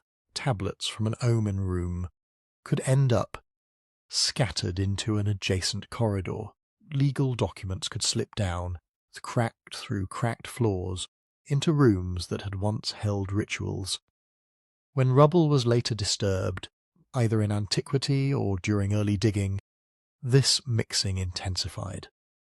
In modern museums, tablets from different rooms and even different excavation campaigns were sometimes stored together, only later separated by content and script type. What this means is that our picture of Ashurbanipal's library is stitched together from fragments that have been shuffled at least twice, once by ancient destruction and once by modern recovery. This matters especially when we talk about series. Many of the most important scholarly works in Nineveh's collection were not single tablets, but extended compositions spread across multiple pieces. The Great Omen compendia were organized into numbered sequences. A liver omen series might run to dozens of tablets, each one covering a particular set of signs. The celestial omen series, Enuma Anu Enlil, for instance, thought to have included around 70 tablets in its fullest form. Lexical lists too were structured in series. Tablet 1, beginning with a particular sequence of entries, Tablet 2 continuing where it left off, and so on. To be complete, series had to be whole. Missing even one tablet could mean losing a cluster of rules or a section of vocabulary. Scribes in Ashurbanipal's time knew this and often noted in their colophons the place of a tablet within its series. Tablet 3 of 16, Tablet 7 of the series beginning. These labels are some of our best guides today for reconstructing what once sat on the shelves. Fire and collapse did not preserve series. They preserved whatever pieces happened to be in the right place when the palace came down. For many compositions, we have tablet numbers that skip. We may have Tablet 1, Tablet 4, and Tablet 9 of a series, but nothing in between. In other cases, we have tablets whose colophons refer to a larger series that we barely know, hinting at lost components now represented only by a stray quotation in a commentary, or a single reused fragment in another context. And even where multiple tablets from a series survive, they are often divided. The first major excavations at Nineveh, conducted under Austin Henry Layard and his successors in the mid-19th century, shipped crates of tablets to London. Pieces became the core of what is now the British Museum's cuneiform collection. Later digs at the site, run by different teams, sent their finds elsewhere, to the Louvre in Paris, to museums in Istanbul, Berlin, Baghdad, Mosul and beyond. Some tablets entered private collections. Others were recorded in field notes that are now lost or incomplete. Modern cataloguing and digital projects are slowly bringing virtual order to this dispersal. Scholars compare photographs and drawings, noticing that a fragment in London physically joins a piece in Berlin. or that two copies of the same series tablet, separated by a century of collecting history, preserve complementary halves of a line, 30,000 to 35,000 library tablets and larger fragments from Nineveh, and many more tiny pieces. This work is painstaking and ongoing. But the basic situation remains.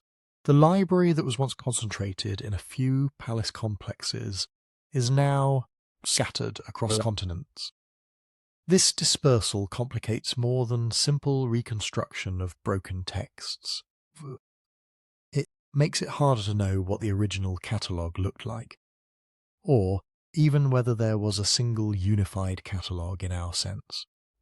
We can infer categories from find spots and from recurring colophon formulas. Tablet of incantations of the house of such and such, tablet of the exorcist's house, tablet of kingship rituals, but those inferences rest on a sample that has been thinned and jumbled. We can see that certain series were present. We can count copies of particular works. We can trace which older cities Ashurbanipal's scribes drew on. What we cannot do with confidence is say that we have the entire pattern of what he collected. And there is another, quieter bias built into what survived. Clay administrative documents existed in enormous quantities in Neo-Assyrian cities, but many were short and never baked. They were meant to be useful for a few years, then discarded, recycled, or left to disintegrate. Tablets that were durable enough to make it through Nineveh's destruction, and attractive enough to early collectors, tend to be the larger, more formal pieces, the omen series, the elaborate rituals, the lexical lists, the official letters with royal seals. In that sense, fire did not just bake tablets, it selected them. The irony is hard to miss. Ashurbanipal's library is famous because Nineveh was destroyed. Without the burning and collapse of 612 BCE, much of his curated collection might have been reused, eroded, or simply lost to the slow breakage of everyday handling. The catastrophe that ended the series preserved a slice of its intellectual life, with a clarity we do not have for calmer periods. Yet what we see is still only a shadow. The series we know may be those that happened by chance to leave enough copies in the right rooms. Other series may have lost too many links in the chain for us to recognise them. Catalogue that Ashurbanipal's scribes held in their heads or perhaps on now, vanished perishable materials, is only partly mirrored in the baked clay at our disposal. And the library that seems, from our modern vantage point, to hold the writings of all lands was itself already a narrowed selection, further narrowed by destruction and dispersal. We stand, effectively, in the ruins of a ruin, reading across breaks, joining fragments from distant shelves and distant countries, trying to infer from what survived in fire what a royal library once contained, and what it quietly let go. When we talk about Ashurbanipal's library, it is tempting to imagine a place that wanted everything. The king boasts in his inscriptions that he collected the tablets of the land of Sumer and Akkad, that he sought writings from before the flood, that he understood even the obscure scripts of remote temples, standing in front of shelves lined with baked clay. It feels like we are looking at the total memory of an empire, but even in the rooms best stocked with tablets, there is a quieter truth. Royal libraries preserve elite knowledge. They almost never preserve a whole society. The tablets at Nineveh, at Ebla, at Hattusa were written by specialists for other specialists, for the palace that employed them. They are overwhelmingly the records that literate elites thought were worth fixing in clay. Accounts, treaties, omen series, ritual instructions, lexical lists, royal letters, royal annals. That is not accidental. Writing was time-consuming, training was expensive, clay and shelf space were not infinite.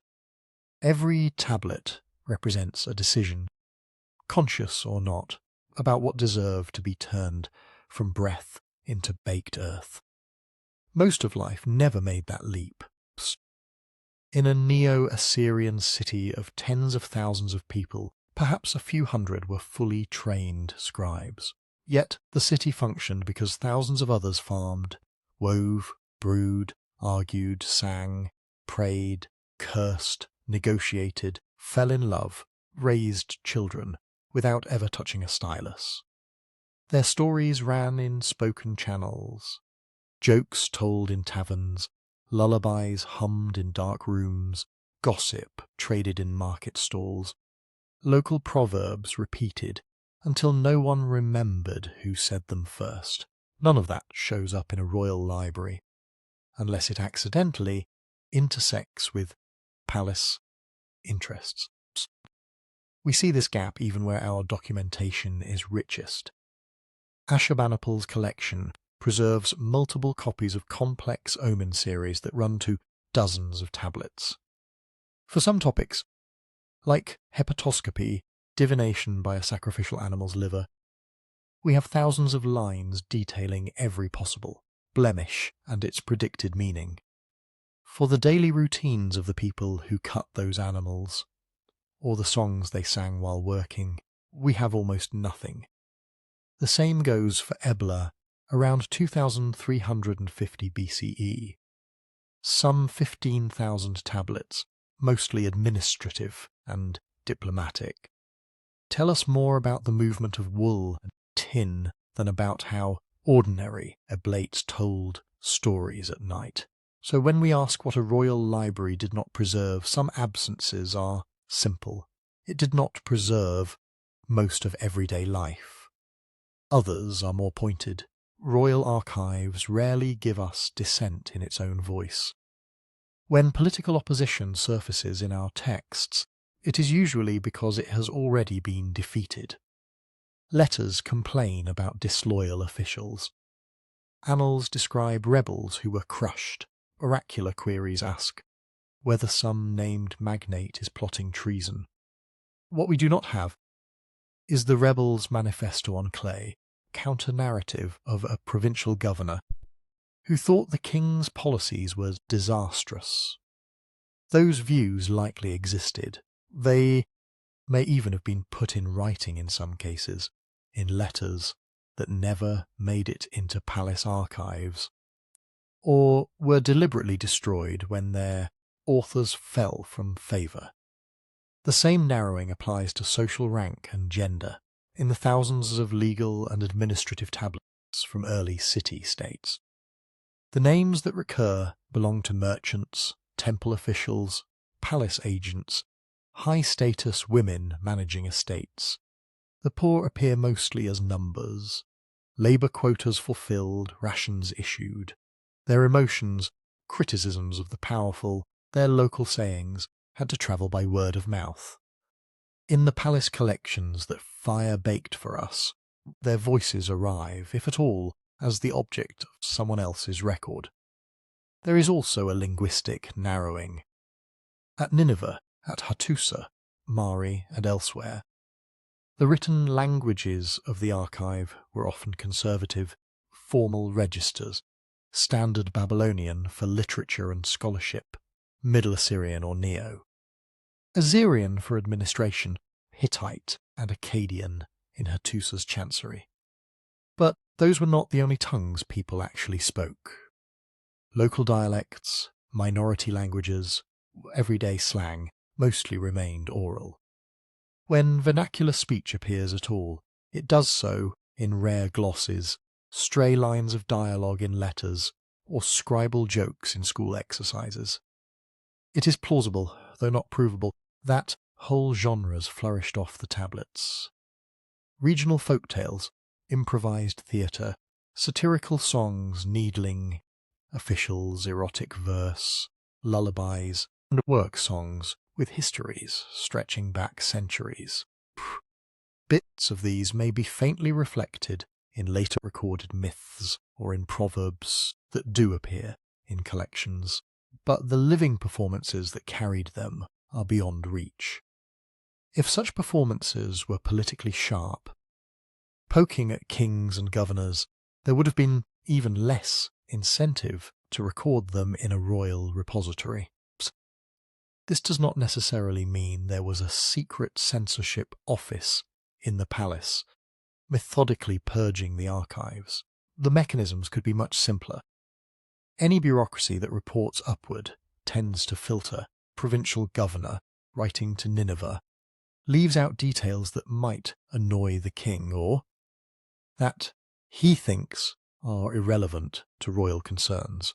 Scribe, compiling omens, chooses formulations that match accepted doctrine. Temple administrator records the rations that matter for audits and ignores the informal, favours the oil social relations. This is ordinary self-censorship, people tailoring what they write because they know who might read it. Some censorship may have been more direct. We have later Mesopotamian colophons warning that unauthorized persons must not see a tablet, or that a text is for the learned, not for the commoner. Esoteric ritual instructions were probably not meant to circulate freely.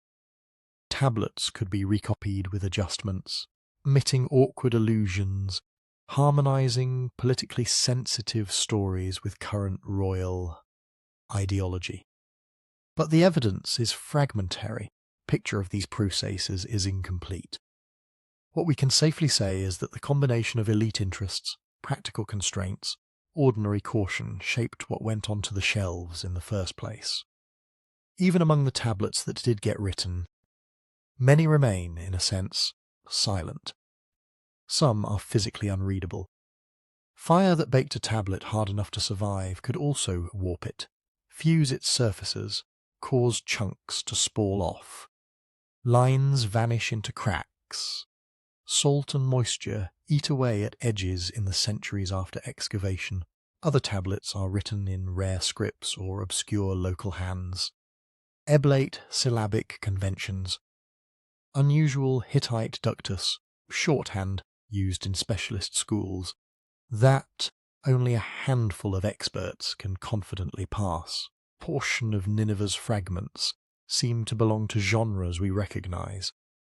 Omen commentaries, incantations, lexical texts, but use technical vocabulary so dense that we can translate the individual signs without being sure of the overall meaning.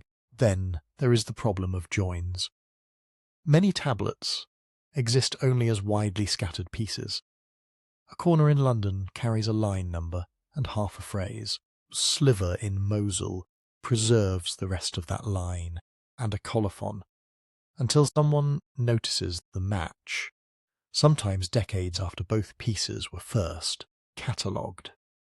We may not even know that a lost series existed, with tens of thousands of fragments still awaiting detailed study and high-resolution imaging. It is likely that parts of Ashurbanipal's collection and of Ebla's and Hattusa's are effectively unread because their components have not yet been reassembled. Given all this, cautious speculation has a place, but it has to stay marked as speculation. When we imagine the missing genres, we are extrapolating from what little we do see. A proverb tablet here, stray hymn there, a school exercise that copies a line of obviously humorous verse, plausible, that for every formal epic preserved in multiple copies, there were many shorter tales told only in spoken form, perhaps occasionally scribbled in ephemeral media, like waxed wooden boards that did not survive fire and mud, plausible, that politically sensitive narratives, critical songs, alternative origin myths for rival dynasties, local stories that downplayed the king's centrality, were lively in oral tradition but kept off official clay. Yet plausibility is not proof. the archive's silences resist easy filling in.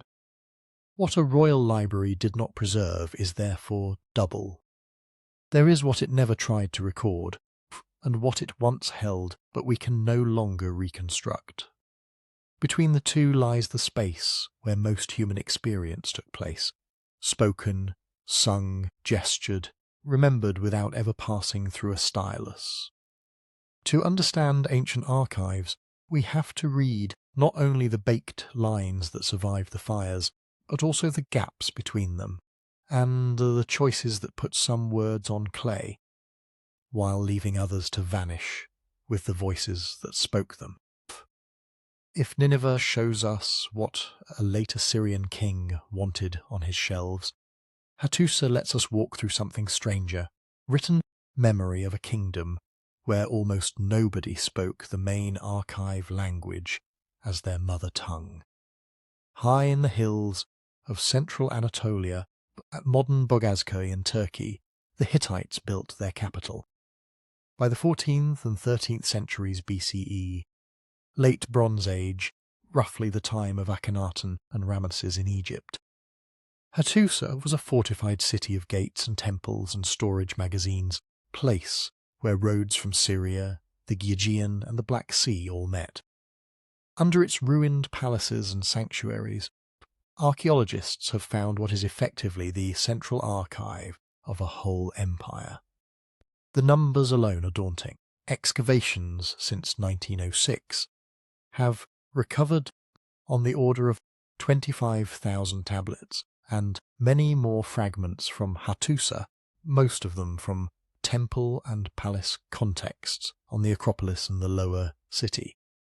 Some rooms seem to have been dedicated tablet repositories. Their shelves collapsed and baked by the same destruction that brought the empire down around 1200 BCE. Others were mixed storerooms where administrative notes lay beside ritual texts or letters gone out of date. If you stack the publication volumes on a table, they form a small wall. And yet, beneath the scale, first impression is not abundance, but complexity. Unlike at Ebla or early Uruk, Hattusa's clay is multilingual by design. The script is cuneiform, adapted ultimately from Mesopotamia, but the languages written with it form a small universe.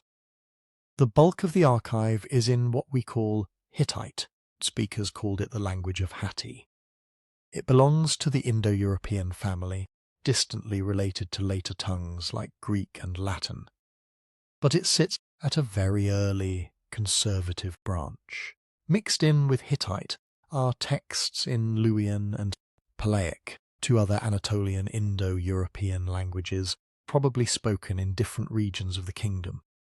There are hundreds of tablets in Hurrian, non-Indo-European language associated with Syria and the kingdom of Mitanni, reflecting deep cultural entanglement with the south and southeast. Cutting across all of this is Akkadian, the international diplomatic and scholarly language of the late Bronze Age, from which Hittite scribes originally borrowed their writing system. On a single shelf in a Hattusa storeroom, you might have found an Akkadian treaty with Egypt, Hittite legal code, a Hurrian, Hittite bilingual hymn, and a ritual in Luwian written with Hittite explanatory glosses. This linguistic layering shapes everything we can say about what Hattusa's archive was and what it left out. Prost. When we ask what is actually written on these thousands of tablets, the answer looks familiar at first glance. Hittite kings, like their Mesopotamian and Egyptian peers, loved treaties. The most famous, with Ramesses II after the Battle of Kadesh, survives in both Akkadian and Egyptian versions. Hattusa has others, agreements with vassal rulers in Syria and Anatolia, oaths sworn by local kings, boundary settlements, codifying who controls which fortresses or pastures. Many are recorded in Akkadian, the shared diplomatic language, often with Hittite translations or summaries attached for internal use. There are laws, long Hittite law collection that sets fines and compensations for injuries, theft, adultery, property disputes. It looks, at a distance, like the law codes of old Babylonian Mesopotamia, but with its own assumptions about property, slavery, and sexual conduct. Court documents show actual cases being argued. Verdicts sent out from the palace. There are rituals and festival texts in staggering variety. Yearly state festivals. The Peruli, the Kai Lam, the spring and autumn celebrations that bound together gods from across the realm, required detailed scripts. Who carries which offering, which hymn is sung, which myth is recited on which day. Many of these ritual tablets are in Hittite, but some incorporate Luwian or Hurrian refrains, preserving bits of liturgical language that may already have sounded archaic or exotic to the scribes who copied them. Mythological narratives weave through the corpus. Stories of the storm god Tarhuna, the grain god Telepinu, who disappears and must be brought back to restore fertility, of divine struggles and reconciliations. Some are in Hittite, some translated or adapted from Hurrian originals. They sit side by side with omen texts, incantations against illness or sorcery, and instructions for royal purifications, many of them declared in colophons to be secret of the great king. Then there is the correspondence, hundreds of letters, royal orders to governors, reports from frontier officials, complaints from vassal kings who feel slighted, requests for grain shipments during famine, diplomatic exchanges with Babylon, Assyria, and Egypt. Most of the international letters are in Akkadian, following the long-standing practice of Near Eastern chancelleries. Occasionally, scribes slip between languages in the same document, using Hittite for formulae and Akkadian for names or technical terms. Paper. If there had been paper. The Hittite archive would look like a model of inclusion. Multiple languages, multiple genres, capital city, consciously collecting and standardizing the written practices of its realm. But multilingual writing, like any system, selects every time a text crosses a language boundary. When a Hurrian hymn is translated into Hittite, for example, someone decides what is worth carrying over, what can be dropped. Parallel versions of the same myth sometimes differ in subtle ways. A god's epithet altered, a line compressed, a local detail smoothed away. It is not always possible to tell whether this is simple scribal error, adaptation for a different audience, quiet theological editing. What we can see is that translation is not neutral. It is another kind of filter. Some genres move more easily across these boundaries than others. Treaties and royal letters are the most likely to be bilingual, or to exist in both Akkadian and Hittite versions. Elite ritual texts connected to state festivals are often translated and recopied because they matter to the central cult. But local cult practices, neighbourhood rituals in provincial towns, private charms muttered in kitchens and sheepfolds. If they were ever written, they probably remained in local archives or ephemeral formats, and rarely entered the central collections at Hattusa. If a Luwian village ritual appeared on clay at all, it might stay in Luwian, in the hands of Luwian-speaking priests, never translated into Hittite for a palace reader. Akkadian itself, at Hattusa, was a specialist skill. Scribes trained in the full Mesopotamian tradition could read and compose in it. They maintained lexical lists and model letters to keep that knowledge alive. The more technically demanding Akkadian scholarship, esoteric divination series, advanced lexical commentaries, seems to have circulated in limited circles.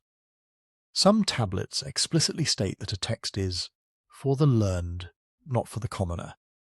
Even within the writing class, there were inner rooms. From our vantage point, this produces layered opacities, texts that stayed in minority languages, like Palaic, or some Hurrian dialects are hard to interpret now, because those languages are poorly attested, sighed Hattusa. We may recognize the genre, a ritual, a hymn, but not understand much of its content. Bilingual tablets help, but they are uneven, sometimes translate only selected passages. Where a Hittite summary replaces a full Hurrian original, we are left with an abstract of something we can no longer fully hear. Conversely, when Hittite scribes translated foreign myths or rituals into their own language, they sometimes domesticated them, placing unfamiliar gods with local equivalents or reshaping stories to fit Hittite royal ideology. The original nuance is gone, fossilized only where a stray line of the source tongue was left in the margin. In other words, Hattusa's archive shows us an empire trying to knit many tongues into a single written system, and in doing so, deciding whose words would be legible at the centre and whose would remain specialists' property, or vanish into the air after the last speaker died. Behind every tablet in that hilltop city, there was a choice. This treaty, not that village oath. This liturgy, not that lullaby. This version of a Hurrian myth. Not the others that stayed in people's memories. Fire that eventually baked Hattusa's shelves, preserved a multilingual empire on clay, but it also locked in its preferences and blind spots, leaving us with strata of speech, where some layers are sharply inscribed, and others are only shadows under the text. Ritual language sits right at the edge of what we can know from these archives. It is also where the gaps are widest.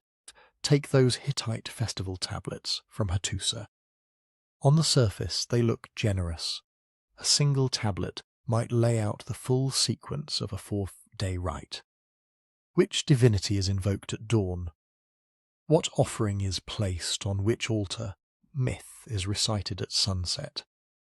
Some are long enough that modern editions run to dozens of pages, but when you look closely at the language, begins to slip away. Ritual and magical texts everywhere tend to behave like this. They hoard rare words, terms that never show up in everyday letters or laws. They preserve fossilized phrases from older stages of a language, from neighboring tongues, treated as sacred formulas whose power lies partly in sounding strange. They code, switch, Hittite instruction framed around a Hurrian refrain, with a Luwian divine name dropped in the middle, or an Akkadian incantation that suddenly switches to Sumerian for the climactic line. To the priests who used them, that was the point. The foreignness, the archaism, the obscurity were features. Not bugs, sacred words were not supposed to be transparent. Their effectiveness came from tradition, from correct recitation, not from everyday intelligibility. For modern readers, create something like static. We can often see the outline of what is happening. This section is clearly a diagnosis of impurity. That section lists offerings. This refrain looks like an exorcistic formula, but the individual words may be one-offs with no parallels, or loanwords, from a ritual jargon we barely know. The problem compounds when the clay itself is damaged. Even in the best preserved archives, many tablets are broken. The upper left corner, where a ritual's title and purpose might be written, is gone. The bottom edge, colophon might have named the scribe or the place, is missing. Sometimes a sign breaks right through the middle, leaving us with only a few wedge strokes to guess from. In administrative texts, context bails us out.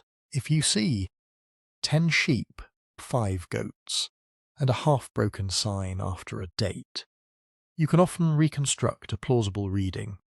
In ritual texts, missing sign might be part of a divine epithet attested nowhere else, or the key verb that tells us whether the rite is purifying, healing, or aggressive magic aimed at an enemy. This is what Assyriologists mean when they call a passage untranslatable. It is not that the entire language is unknown. It is that in that line, too many variables stack up. A broken sign, a rare word form, code switching between languages, and a genre that delights in compressed, formulaic phrasing. Layer on top of that the scribe's own habits of shorthand. In liturgical contexts, scribes sometimes wrote only the first few signs of a well-known formula, trusting that any trained ritualist would know to fill in the rest from memory. They used logograms, Sumerian signs read out in Hittite or Akkadian, as compact labels for whole phrases. They abbreviated divine names or ritual actions that were too familiar to need spelling out. A colophon might say, from the mouth of the old tablets, telling us that this is a copy of an earlier exemplar, whose language may already have been archaic. Hittite scribes occasionally annotate a Hurrian or Akkadian word as not to be changed, signalling that even they were treating it as a fixed charm, not ordinary speech. So when a modern editor produces a translation, there is often a long scaffold of reconstruction behind each smooth line. Scholars start by lining up parallels. If a given festival is described on 10 tablets from different rooms and reigns, they collate them, looking for repeated sequences. A broken line in one copy may be intact in another, ritual rubric, that survives only in Hurrian, on one tablet might be summarized in Hittite elsewhere. Bilingual and even trilingual lists are another lifeline. Hattusa, like Nineveh, preserved lexical tablets that line up Sumerian signs, Akkadian equivalents, and sometimes Hittite glosses. A rare logogram in a ritual may appear in a lexical list with more explanation. Ebla's bilingual, Sumerian's blate vocabularies serve a similar function for that earlier archive. Then there is the painstaking work of joining fragments. For Nineveh and Hattusa, thousands of broken pieces sit in museums and depots. 2 fragments are found to fit. Literally, physically. What was once nonsense syllables can snap into place as a familiar phrase, at least a repeatable pattern. Digital imaging and 3D scanning have accelerated this, allowing virtual joins that would be risky with the clay itself. Context does a lot of the remaining work. Damaged line appears right after a list of animals and before a sequence of libation instructions. We may cautiously infer that it names a sacrifice. If a peculiar Hurrian phrase recurs only in tablets associated with the KI, Lamb Festival, we can tentatively label it as part of that rite's core liturgy. Even if the literal meaning stays opaque, every step involves probabilities rather than certainties. Additions flag doubtful readings with brackets and question marks. Alternative reconstructions sit in footnotes. What makes it into the smooth popular summary? The line about the priest lifts his hands and speaks thus is often the most confident layer over an underlying text that is much more hesitant. And some things simply do not come across at all. Clay is excellent at preserving sequences of signs. It is nearly useless for capturing performance. We know from occasional stage directions that rituals involve music. There are mentions of lyres, drums, professional singers. Some tablets note that a passage is to be sung, not spoken. Others specify that a certain line must be whispered, or that the priest turns, washes, touches the hearth, draws a circle, stands at the right side of the king. But these notes are sparse. Tablet records the melody of a Hurrian hymn in a way we can reliably reconstruct. No cuneiform sign tells us the exact vocal quality, the tempo, the emotional tone of an incantation muttered over a sick child. Gestures are mentioned when they matter legally or ritually. Most of the time, they were probably too obvious to the practitioners to need writing down. Intonation, rhythm, the shared understanding of when a word was spoken straight and when it was charged with irony or fear. All of that lived in air and memory, not on clay. So even where we can translate a ritual line for line, we may be reading something closer to a bare libretto than to the performance itself. The tablets tell us that a myth was recited. They almost never tell us what the storyteller's voice did on the crucial syllables, or how the gathered crowd responded. In that sense, fire and time consume meaning in two different ways.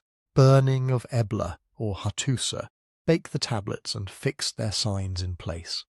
It kept moisture, mould, reuse from grinding them back into anonymous clay.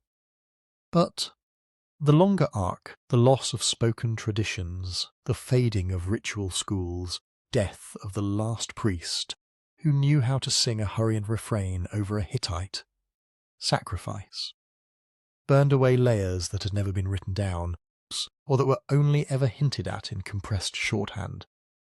We hold the physical record of these words in our hands. We can count the tablets, tens of thousands from Hattusa, tens of thousands more from Nineveh, thousands from Ebla, hundreds of fragmentary proto-cuneiform tablets from Uruk. We can map them, classify them, edit them. And yet, in the spaces where a rare sign is chipped off, where a line shifts without explanation into an extinct liturgical tongue, where a melody should rise, but the clay is silent, different kind of loss shows through. The archive survived the flames, but whole dimensions of meaning, sound, gesture, shared assumptions did not, even when the signs are perfectly legible. Parts of the message are gone. The tablets endure, but some of what they carried has already burned away. If ritual language hides things behind strangeness, diplomatic language does almost the opposite. It hides things behind familiarity. By the late Bronze Age, something like an international system had taken shape across the Eastern Mediterranean and Near East. From Hattusa to Thebes, from Babylon to the cities of Syria and Canaan, kings wrote to one another on clay. Treaties were inscribed. Vassal oaths were copied and recopied, interdynastic marriages, requests for gold, complaints about messengers. Whole lifetimes of statecraft ended up pressed into tablets. On the surface, looks like unprecedented transparency. For the mid-second millennium BCE, we have the correspondence from places like Amarna in Egypt, Hattusa in central Anatolia, and the Syrian city of Ugarit. For the 13th century, the Hittite archives preserve multilingual treaties with Egypt, Mitanni, and a patchwork of lesser kings. Ashurbanipal's Nineveh, half a millennium later, would inherit that same habit of recording international agreements on clay and tucking them into palace rooms. When you start reading the words, something else becomes obvious. Everyone is speaking in a script they already know. Hittite treaties, for example, are strikingly formulaic. A typical text from Hattusa will begin with an elaborate preamble. These are the words of the son, the great king, the king of Hatti, followed by the name of the vassal king. A historical prologue narrates how the great king took pity on this ruler, placed him on the throne of his fathers, rescued him from his enemies. Then come the stipulations, what the vassal must and must not do. followed by long lists of divine witnesses and curses for disobedience. When you lay several of these treaties side by side, patterns jump out. Whole paragraphs repeat almost unchanged formulas, curse lists, standard assurances of friendship and brotherhood show up again and again. The names change. The basic structure does not. That is not an accident. Formulae made the documents legible within a shared diplomatic culture. Scribe in Hattusa and one in Ugarit, both trained on Akkadian models, knew what to speak good words of the king or to be at peace and in brotherhood forever meant as legal phrases. They also kept negotiations within familiar grooves. If every treaty uses the same curse section, you do not need to argue about which gods will punish a rebel. They are already on the list. Flip side is that those same formulae smooth over the rough edges of what was actually happening. In the text, a vassal freely swears loyalty on the ground. That oath may have been extracted after a military defeat. Under the shadow of occupying troops, clause about sending troops whenever the great king calls reads as mutual defence. In practice, might bind one party to supply soldiers for distant Hittite campaigns that offered them little in return. Letters between kings behave similarly. The Amarna tablets from Egypt's short-lived capital are full of standardized greetings. To the king, my brother, thus says the king of Hatti, brother, for me all is well. For you may all be well. For your household, your wives, your sons, your chariots, your troops, your country may all be very well. Variants of this string of wishes appear dozens of times. Inside that envelope of politeness, you occasionally glimpse strain. King complains that the last shipment of gold was too small. Another notes acidly that the horses sent as a royal gift were not up to proper standards. A vassal anxiously protests his loyalty, which usually means someone has accused him of plotting with a rival, but the language available for expressing those tensions is constrained bond. No one writes, "You invaded my border province last year and I am furious." Hittite text might instead note that the land which my lord, the sun, entrusted to me has been disturbed, and politely request investigation. Euphemism and indirection are not just politeness. They are survival strategies in a world where every line could, in theory, be read aloud in a royal court. The archives capture this polished surface very well. They are excellent at preserving what we might call official positions.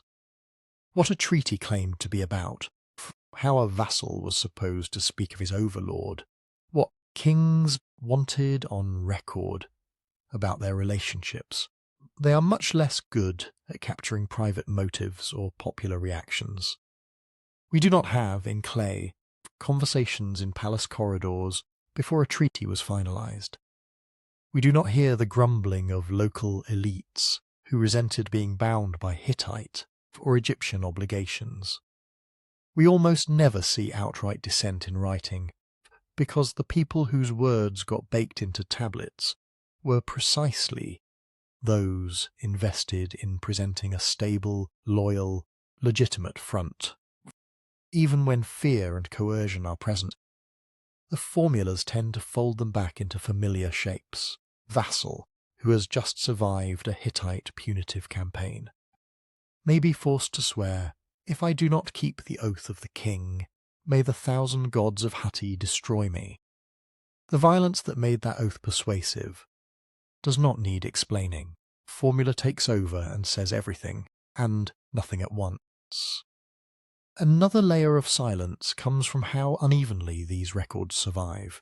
That famous treaty between Ramesses II of Egypt and Hattusili III of Hatti, often called the earliest peace treaty, is preserved in both kingdoms. The Egyptian version was carved on temple walls in hieroglyphs. The Hittite version survives in Akkadian on clay from Hattusa. The two are similar enough that we can align them. But even here, small differences of emphasis creep in.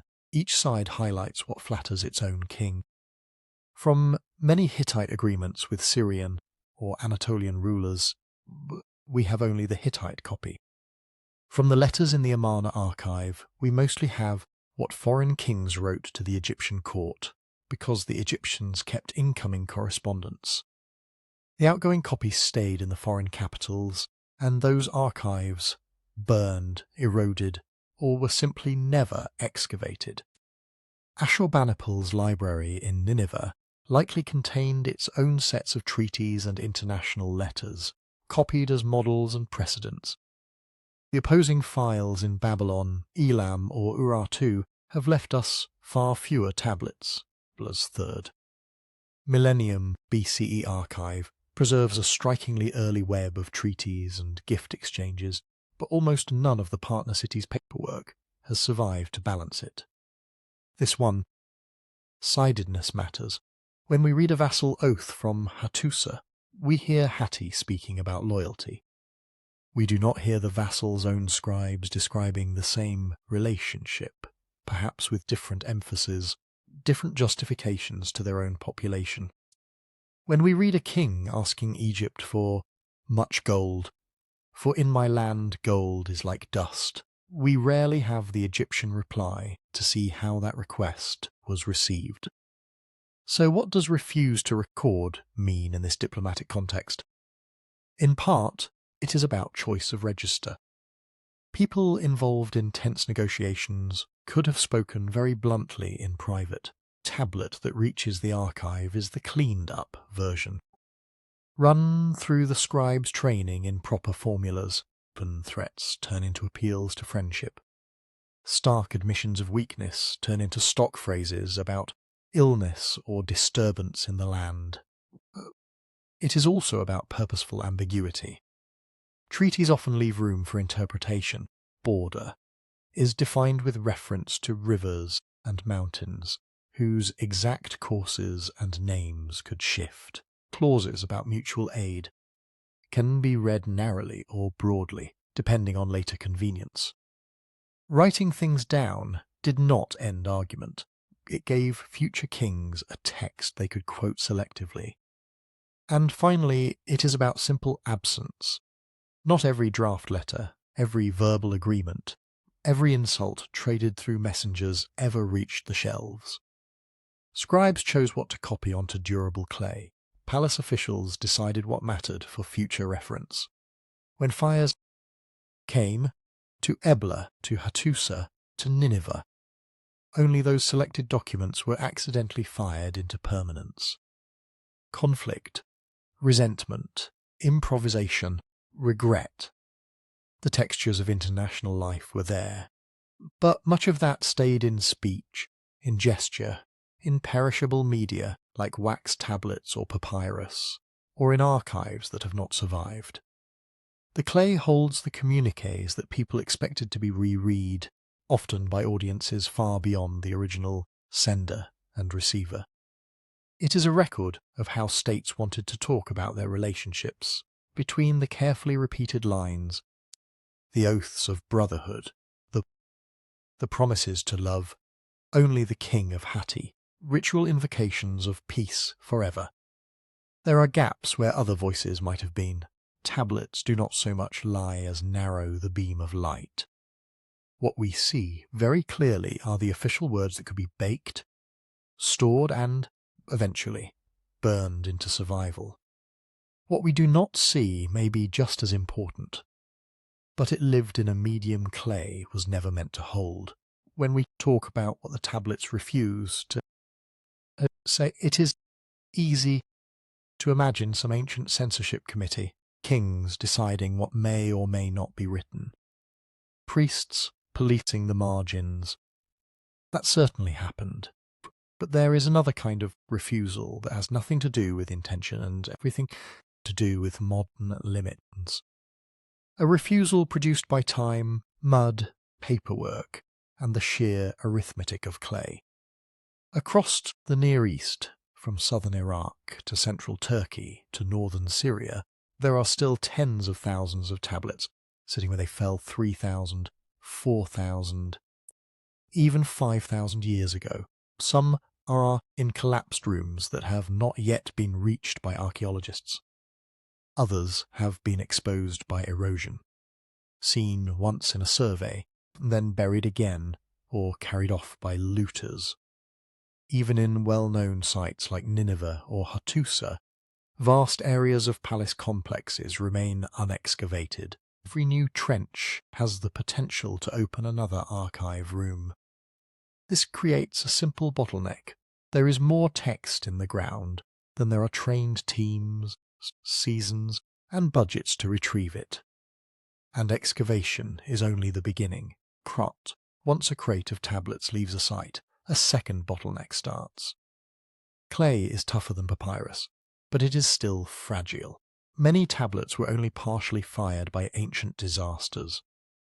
They crumble if they dry too quickly or if salts crystallize on their surfaces.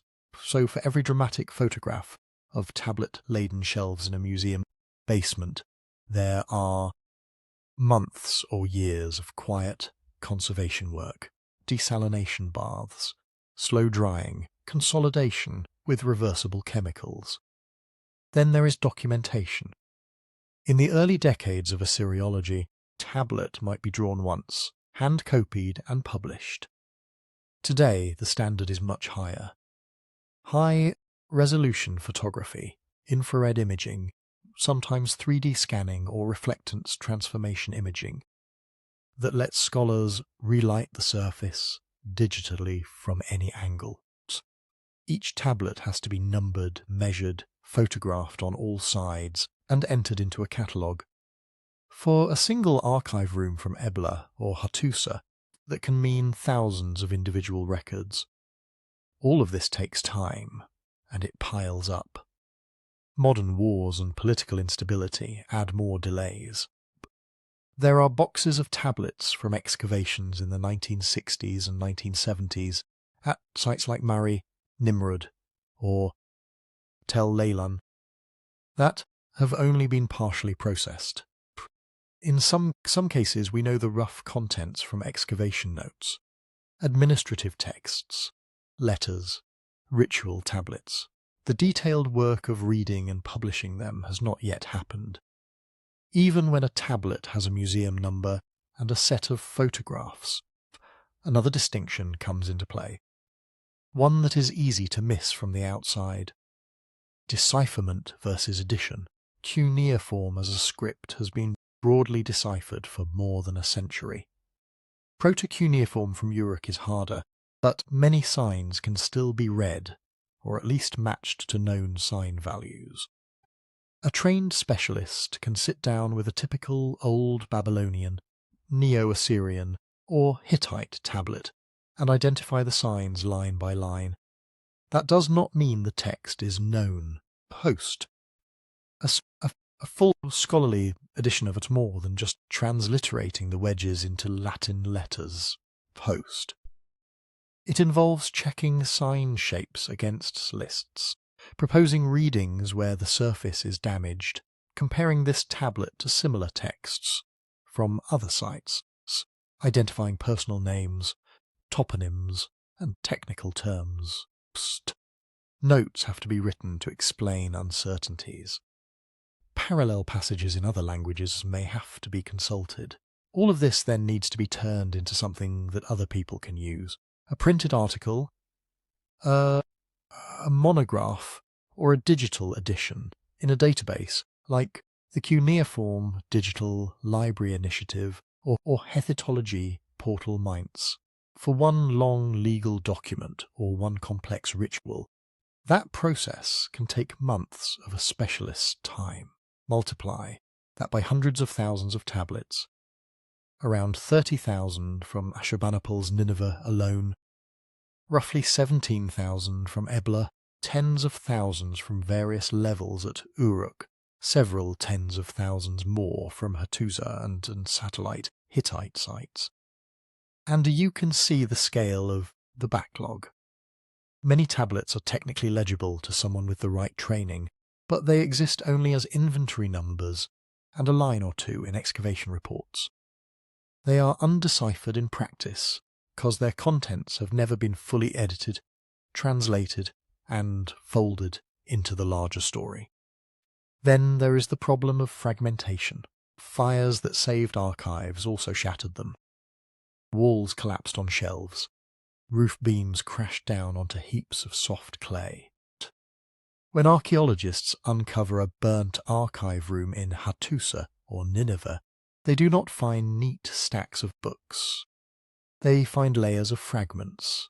A single original tablet may now exist as a dozen pieces scattered through different trays, even different museums. Working out which pieces belong together is called joining. Some joins are obvious. Two edges with matching breaks, the same line of text continuing. Others are subtle. A corner with 3 lines of a Neo-Assyrian omen text in London might actually connect to a fragment in Berlin excavated decades later from the same room. Scholars have literally walked museum storerooms with photographs and magnifying lenses, searching for joins by hand. Modern tools help. Digital databases let researchers search for identical strings of signs across thousands of tablets.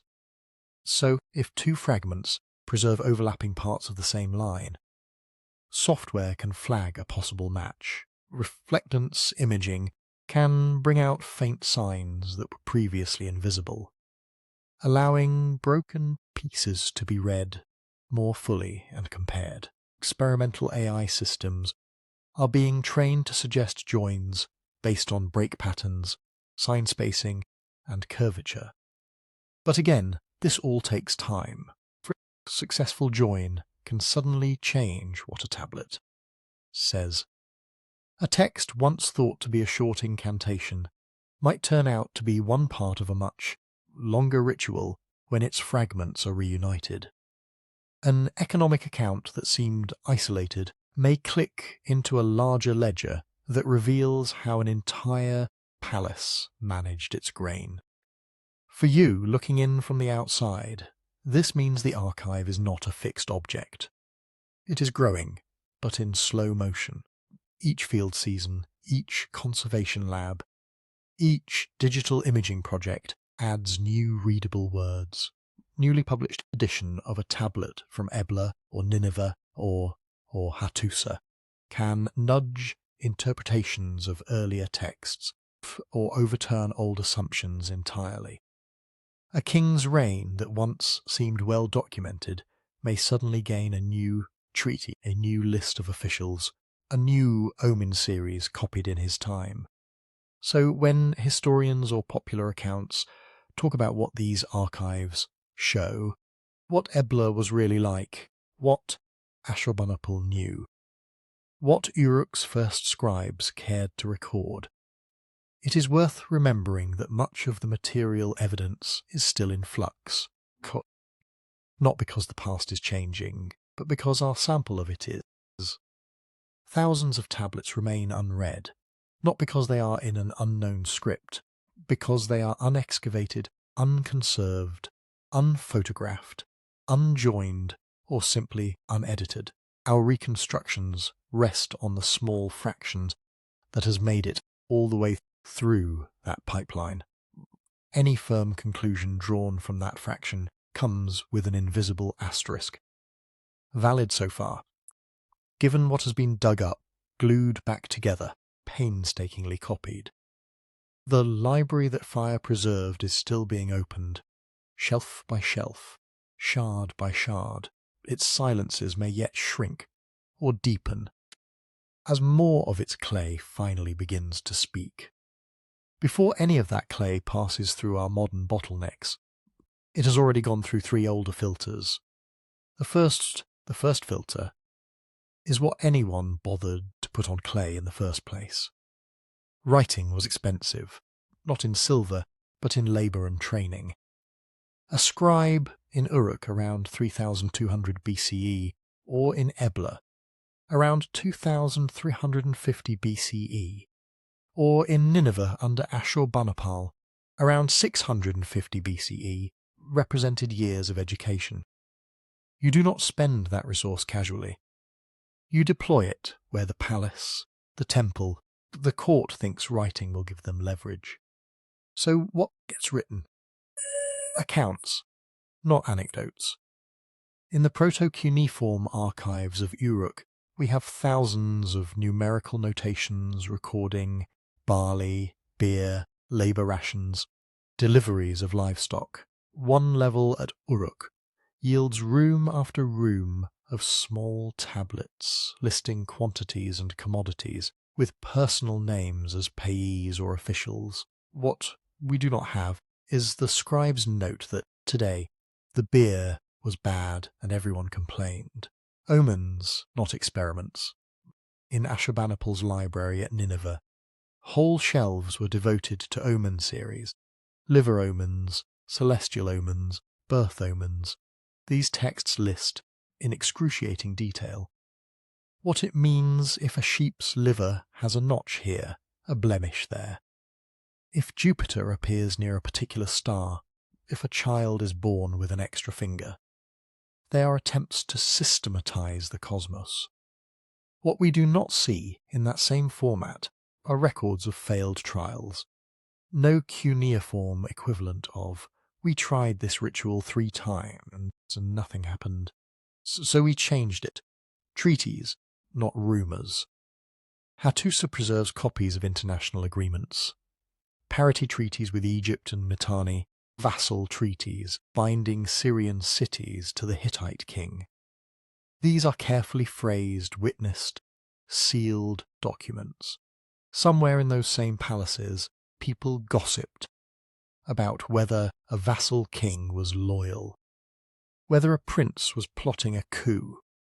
That chatter almost never made it into formal archives. Letters sometimes hint at it.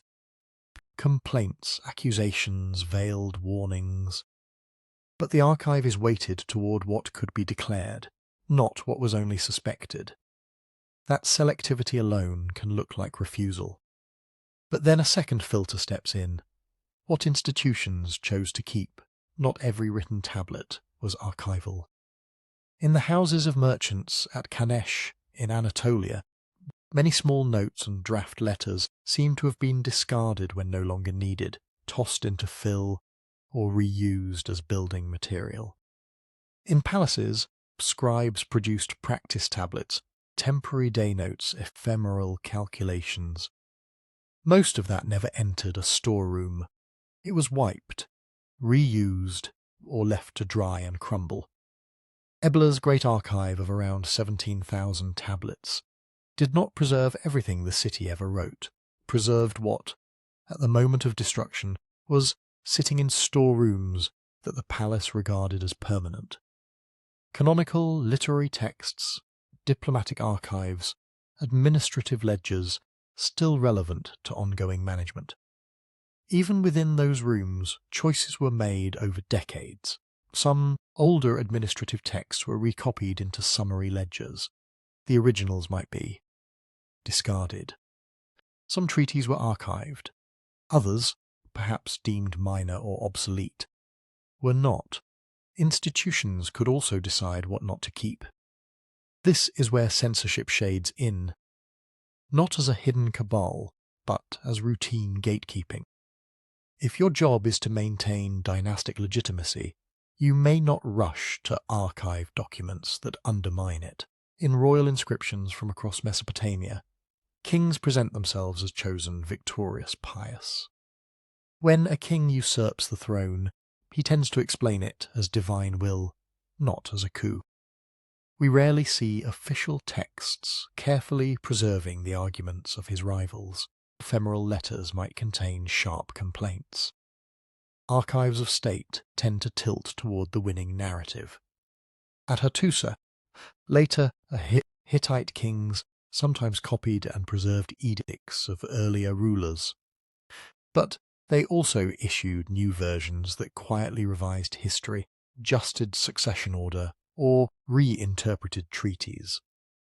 The earlier text might be filed away in a less accessible space, or not recopied at all. Time. What was easiest to reach and quote became the official memory. Religious orthodoxy worked the same way, but slowly. Ashurbanipal proudly claimed he had gathered all the tablets of the lands for his library, yet that library is not a neutral atlas of Assyrian thought. It tilts heavily toward standard omen series, canonical epics, authoritative ritual prescriptions. We have vanishingly little from heterodox cults, local experiments, private devotional practices of ordinary people. Were such texts never written, or simply never invited into a royal collection that imagined itself as an encyclopedic standard? In Ebla's ritual texts, certain gods appear frequently. Others in the region are almost invisible. That may reflect genuine local priorities. It may also mean that when palace scribes selected which rituals to canonize, they favoured cults with political backing and ignored marginal ones. A host, we have to be cautious here. There is a temptation to see every gap as proof of suppression. The absence of a rebellious poem in Ashurbanipal's library does not prove it ever existed.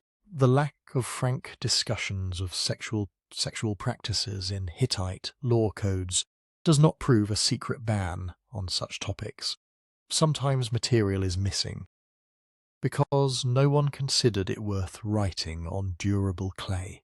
Social norms can discourage topics without leaving a neat paper trail of edicts. And then a third filter arrives, the most indifferent and brutal of all. What disasters chose to preserve? Fires that burned Ebla around 2350 BCE, Nineveh in 612 BCE. Hattusa around 1200 BCE did not burn evenly. Some rooms collapsed inward, protecting their contents. Others burned too hot, shattering tablets. Shelves near doors might be overturned and crushed by falling masonry. Niches deep in interior walls could be spared. Clay in an archive annex might be only partially baked, and then later dissolve in groundwater, while the main room's tablets vitrified into near ceramic and survived.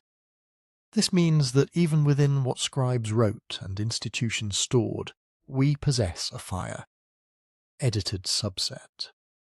If, by chance, the Ebla room that held delicate waxed writing boards for internal memoranda burned differently from the clay tablet room, the internal politics of Ebla may have vanished while its ledgers survived. If one wing of Ashurbanipal's library, perhaps containing more recent or experimental compositions, was in an area more thoroughly looted or eroded, our sense of Assyrian literature is skewed toward what the flames happened to spare. Put these three filters together, and you get something that can feel like intention, even when it is not. We look at Uruk's proto-cuneiform tablets and see no myths, no love songs, almost no a voice. We infer a culture obsessed with rations and grain. Maybe the earliest scribes really were that focused. Or maybe stories, jokes, and emotions lived mostly in perishable media. Spoken words, painted walls, wooden writing boards. That did not pass through the clay bottleneck. We read the royal collections at Nineveh and see standardized omen series and epics. We infer a civilization devoted to divination and traditional literature. That is partly true. It is also what a king trying to claim mastery of inherited knowledge wanted on his shelves. From outside, tempting to accuse the library of refusing to record dissent, private life, women's voices, failed revolts, everyday skepticism. Some refusal probably did happen. Taboo topics Ritual secrets, certain sexual acts, direct blasphemy, may have been discouraged from formal inscription. Dynasties and priesthoods surely shaped which stories were recopied and which quietly faded. But the evidence rarely lets us point to a specific text and say, with confidence, this was suppressed. More often, we see patterns of presence and absence, and have to entertain multiple possibilities. Selection bias, institutional priorities, ordinary disinterest, material loss, accidental destruction. Modern expectations make this harder. We are used to archives as places where everything is kept. Mails, drafts, confidential reports. We imagine a library as a neutral space where knowledge accumulates. Ancient archives were not like that. Tools. Instruments of governing, worship, and scholarly prestige. They were built to serve the needs of palaces and temples, not the curiosity of future historians. So when we say that the world's oldest archives refused to record certain things, we should hear the question mark. Did the tablets decline to speak about some parts of ancient life because kings and priests actively silenced them? Because scribes simply never thought to set those things in clay? Or because the few tablets that once touched those subjects sat in the wrong room, the fire came? In many cases, we cannot yet tell whether there was a true refusal, or whether the library we wish for never existed in clay at all. So what, realistically, may be gone forever? The most obvious category is the one we can barely see at all the writing that never came near a lump of clay. When we talk about library at Ebla or Nineveh or Hattusa, we instinctively picture shelves of tablets. But in every one of those places, scribes also wrote on perishable materials, wooden boards coated in wax, tied together like a notebook, strips of leather. In later centuries, papyrus imported from Egypt. We know this. Not because the boards themselves survive, but because the tablets keep glancing at them.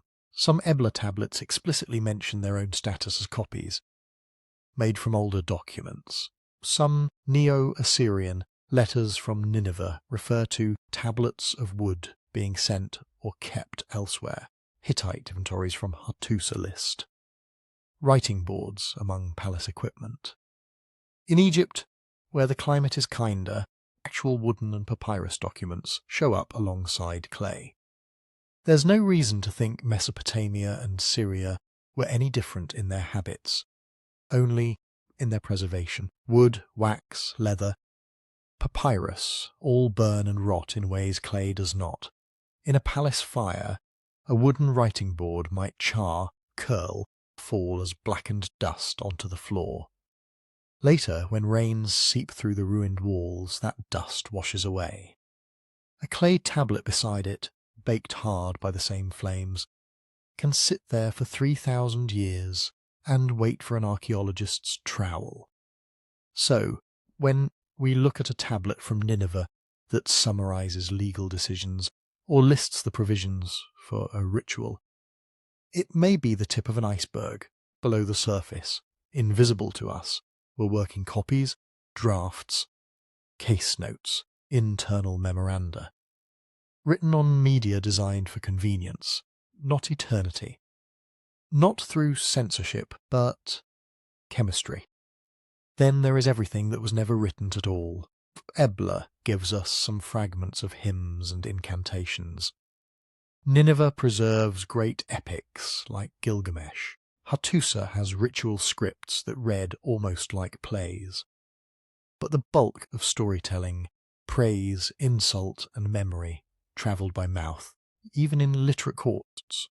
The most powerful narratives were probably sung, not inscribed. Victory songs after a battle, laments after a famine, jokes about greedy officials, family histories recited during ancestor rituals. Whole epics could live for centuries in the memories of bards. Before anyone tried to fix a version in writing. pools. We suspect this partly because when written versions do appear, they already feel mature. The old Babylonian Gilgamesh tablets, from around 1800 BCE, refer casually to episodes, perhaps that are only fully preserved in much later copies. Hittite ritual texts sometimes allude to ancient words that must be spoken exactly as received, implying a chain of oral transmission older than the tablet in front of us. Most of those chains snapped without leaving a trace. Behind every written myth we can read, there were probably cousins and rivals that never touched clay. Local creation stories from small, satirical riffs on royal propaganda, regional variants of gods' adventures that never became canonical enough to attract a scribe's attention. In that sense, the libraries we celebrate may have frozen only one branch of a great living tree of stories, while the rest decayed quietly in unrecorded speech. Sight loss adds another level of disappearance. Ebla, Nineveh, Hattusa, great Uruk levels. These are famous because they were found, excavated, and, to varying degrees, documented, but the ancient Near East is dotted with tells and ruined mounds that have never been dug, or were disturbed long before archaeologists arrived. In the 19th and early 20th centuries, looters and early explorers pulled tablets out of sites with almost no record of where exactly they came from. Thousands of cuneiform tablets in museums and private collections today have no secure archaeological context. Their texts can still be read, but their original relationships to specific rooms, to neighbouring tablets, to layers of destruction are gone. Context is a kind of invisible information. At Ebla, the fact that certain tablets were found stacked on shelves, while others lay scattered in fallen debris, tells us about how the archive was arranged when the fire hit. At Hattusa, clustering of languages in particular rooms helps us see how scribes organised diplomatic versus ritual versus administrative texts. Remove that context, and you lose patterns. Looting does exactly that. A room once lined with shelves might be tunnelled into, tablets scooped out and sold piecemeal. Some end up in Istanbul, some in London, some in a private collection in New York. Decades later, scholars can publish each tablet, but the spatial logic of the archive, the intellectual architecture of that library, is irretrievably scrambled, even in well-excavated sites. The gaps are obvious if you know where to look. At Nineveh, Ashurbanipal's library came with its own kind of table of contents. Catalogue tablets listing titles of works and sometimes their opening lines. Catalogues sometimes name compositions for which no surviving copy has yet been identified. In other cases, we have Tablet 2 and IV of a series, but not I or 3. At Hattusa, we can see numbering systems that jump abruptly. Lines and colophons hint at earlier or later tablets that have simply not turned up. What do we do with those absences? One cautious move is to take them as minimum evidence. If a catalogue from Nineveh lists a treatise on a certain plant, we can infer that such a treatise once existed. If a Hittite ritual tablet refers to the words previously written on the wooden board, we can infer a hybrid practice. Some parts fixed in clay, others living on perishable media. But it is a mistake to treat every missing item as a lost revelation.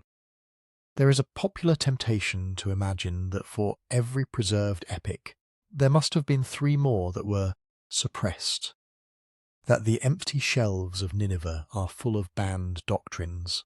The evidence we have is more mundane. Catalogues generally show more of the same. Additional omen series, further commentaries, variant ritual prescriptions, regional myths. Fascinating, yes. World-shattering, probably not. Here is one way to hold the mystery without tipping into conspiracy. Assume that what is missing would have complicated our picture, not overturned it. More medical recipes might show Mesopotamian healers were more experimental than we thought. They would still be working within a framework of gods, demons, and humours. More local myths from Syria might enrich our sense of how people imagined their gods. But they would still sit in a landscape of competing city cults, royal patronage, and regional politics. Speculation has its place, as long as we keep the labels clear. It is reasonable to imagine that somewhere in the missing portions of Ashurbanipal's library, there were texts giving more direct voice to women, provincial priests, to skeptical scholars who doubted certain omens. It is plausible that yet unfound rooms at Hattusa held more correspondence from vassal kings, more frustrated reports from border governors. It is tempting to picture lost notebooks in Uruk, where early scribes practiced not only numbers, but perhaps early experiments in narrative. It is also possible that we are already seeing the upper bound of what those institutions thought worth encoding in durable form. Before moving further into that silence, a brief note. If you'd like to sink deeper into this kind of slow evidence, first history while you fall asleep, I've collected some of these stories, and many I can't fit into a single episode, into a book. You can find it at sleepytimehistory.com. And for this week, there's a discount available there if you're curious. Because in the end, what may be gone forever is not just individual texts, but whole ways of arranging knowledge, entire local schools of divination that never got standardized into the big Omen series, regional legal traditions that never made it into royal law codes. Household rituals transmitted from grandmother to granddaughter and performed for centuries in courtyards that left no archives at all. Archives like Ebla, Nineveh, Uruk, Hattusa let us glimpse how some palaces tried to fix the world in writing. What is gone forever is the much larger universe of things that never needed clay to exist, and so could vanish without a trace when their last practitioners died. In the next part, we will try something harder, not just naming these absences, but listening to them, asking what the shape of the silence itself can still tell us about the worlds those fires did to not preserve. So what does that silence actually sound like when we lean in? One way to hear it is to walk, in your mind, through the 4 archive worlds we've been visiting, and notice not only what's on the shelves, but what's missing between them. Uruk, around 3300 BCE, gives us the faintest voice. A city of tens of thousands of people, religious and economic centre on the Euphrates. And what survives from its earliest scribes is almost aggressively narrow. Clay tablets with columns of numbers, grain in, grain out, sheep, beer, labour days, proto-cuneiform signs that track rations and obligations, but say almost nothing about what any of this felt like. The system is astonishingly sophisticated. Hundreds of distinct signs, numerical notations that anticipate later sexagesimal math, standardized ways of recording commodities. Yet there are no narrative myths, no royal boasts, no personal letters from this earliest phase. Uruk's first archive recorded the flows of an economy, but it did not, far as we can see, record the inner life of the people who made that economy run. Then jump forward 1,000 years and a few hundred kilometres to Ebla. Here, the silence is different. Ebla's archive, buried somewhere around 2300 BCE, suddenly speaks in sentences. We get kings' names, the names of queens and princes, the names of cities up and down Syria and into Mesopotamia. We see diplomatic marriages, cargoes of silver and timber, lists of offerings to gods, whose cults flicker briefly into view and then are gone. But even at Ebla, the archive prefers some voices to others. We hear the court, not the street. Royal decrees, not local gossip. Almost all the personal names we can see belong to men. Tablets tell us which gods received which sheep. But they are almost completely silent about how a farmer's family actually worshipped those gods. Courtyard shrine. When fire swept the palace, those tablets baked and waited for us. The flames preserved the bones of the archive, but the flesh, the gestures, songs, hesitations that surrounded those documents, burned away. Hattusa, centuries later in central Anatolia, quieter in some respects and louder in others. The Hittite capital left us around 30,000 clay tablets and fragments. We have ritual scripts so detailed they tell a priest which hand to use and where to spit. We have treaties and vassal lists in Hittite, Akkadian, Hurrian, Luwian. We have bilingual and trilingual glossaries that show royal scribes painstakingly mapping words between languages. What we hardly have are the reactions to those rituals and treaties. Hattusa's archive tells us what should happen. According to court and temple, it is almost mute on what did happen when orders met weather, distance, and human stubbornness. There are a few letters of complaint, few reports of disobedient vassals. But we are mostly hearing the instructions, not the improvisations.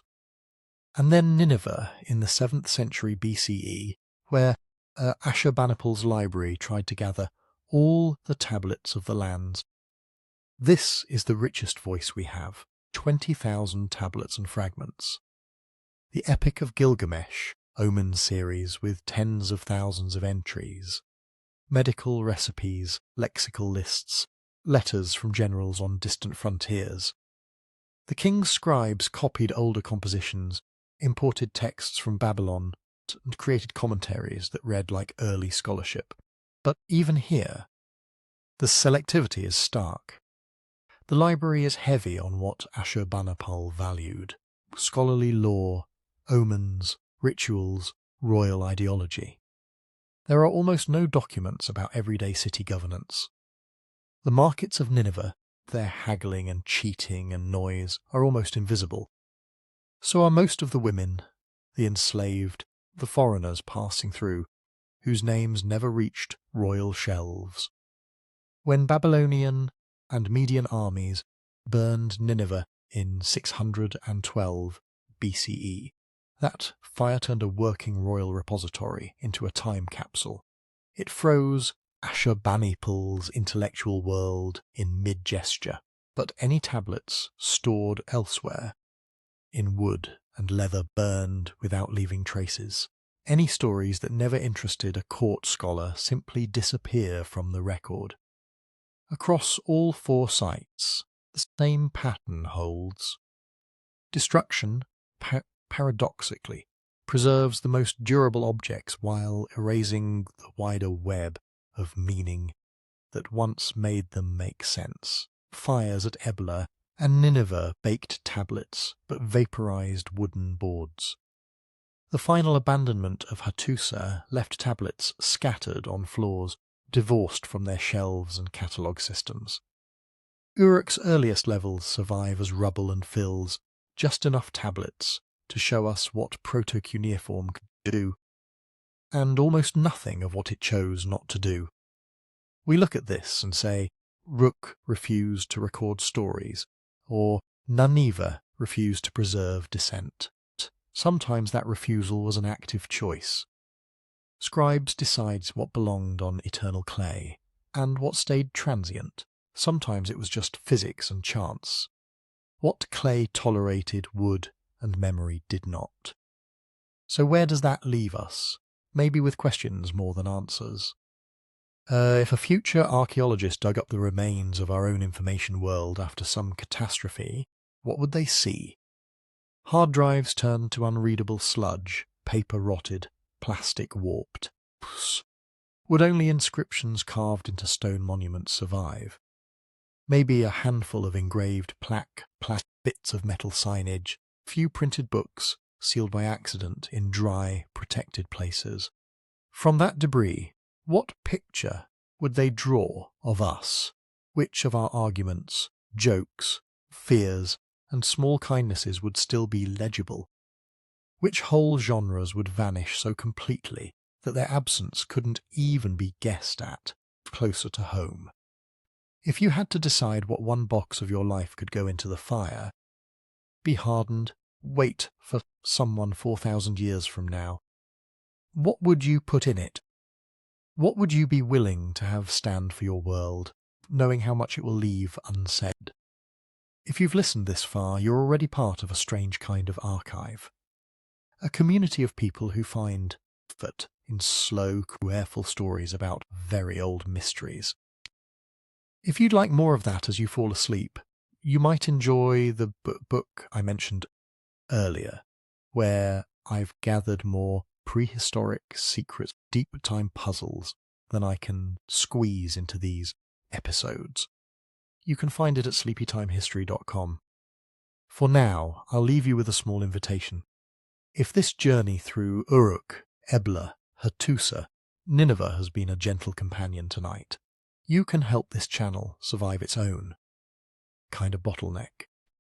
Tap like if this helped you unwind, subscribe if you'd like to be here for the next excavation, and leave a comment telling me where in the world you're listening from, because every time you do, you leave a little inscription in this shared, fragile archive we're making together. One more trace that says, quietly, pass, that you were here.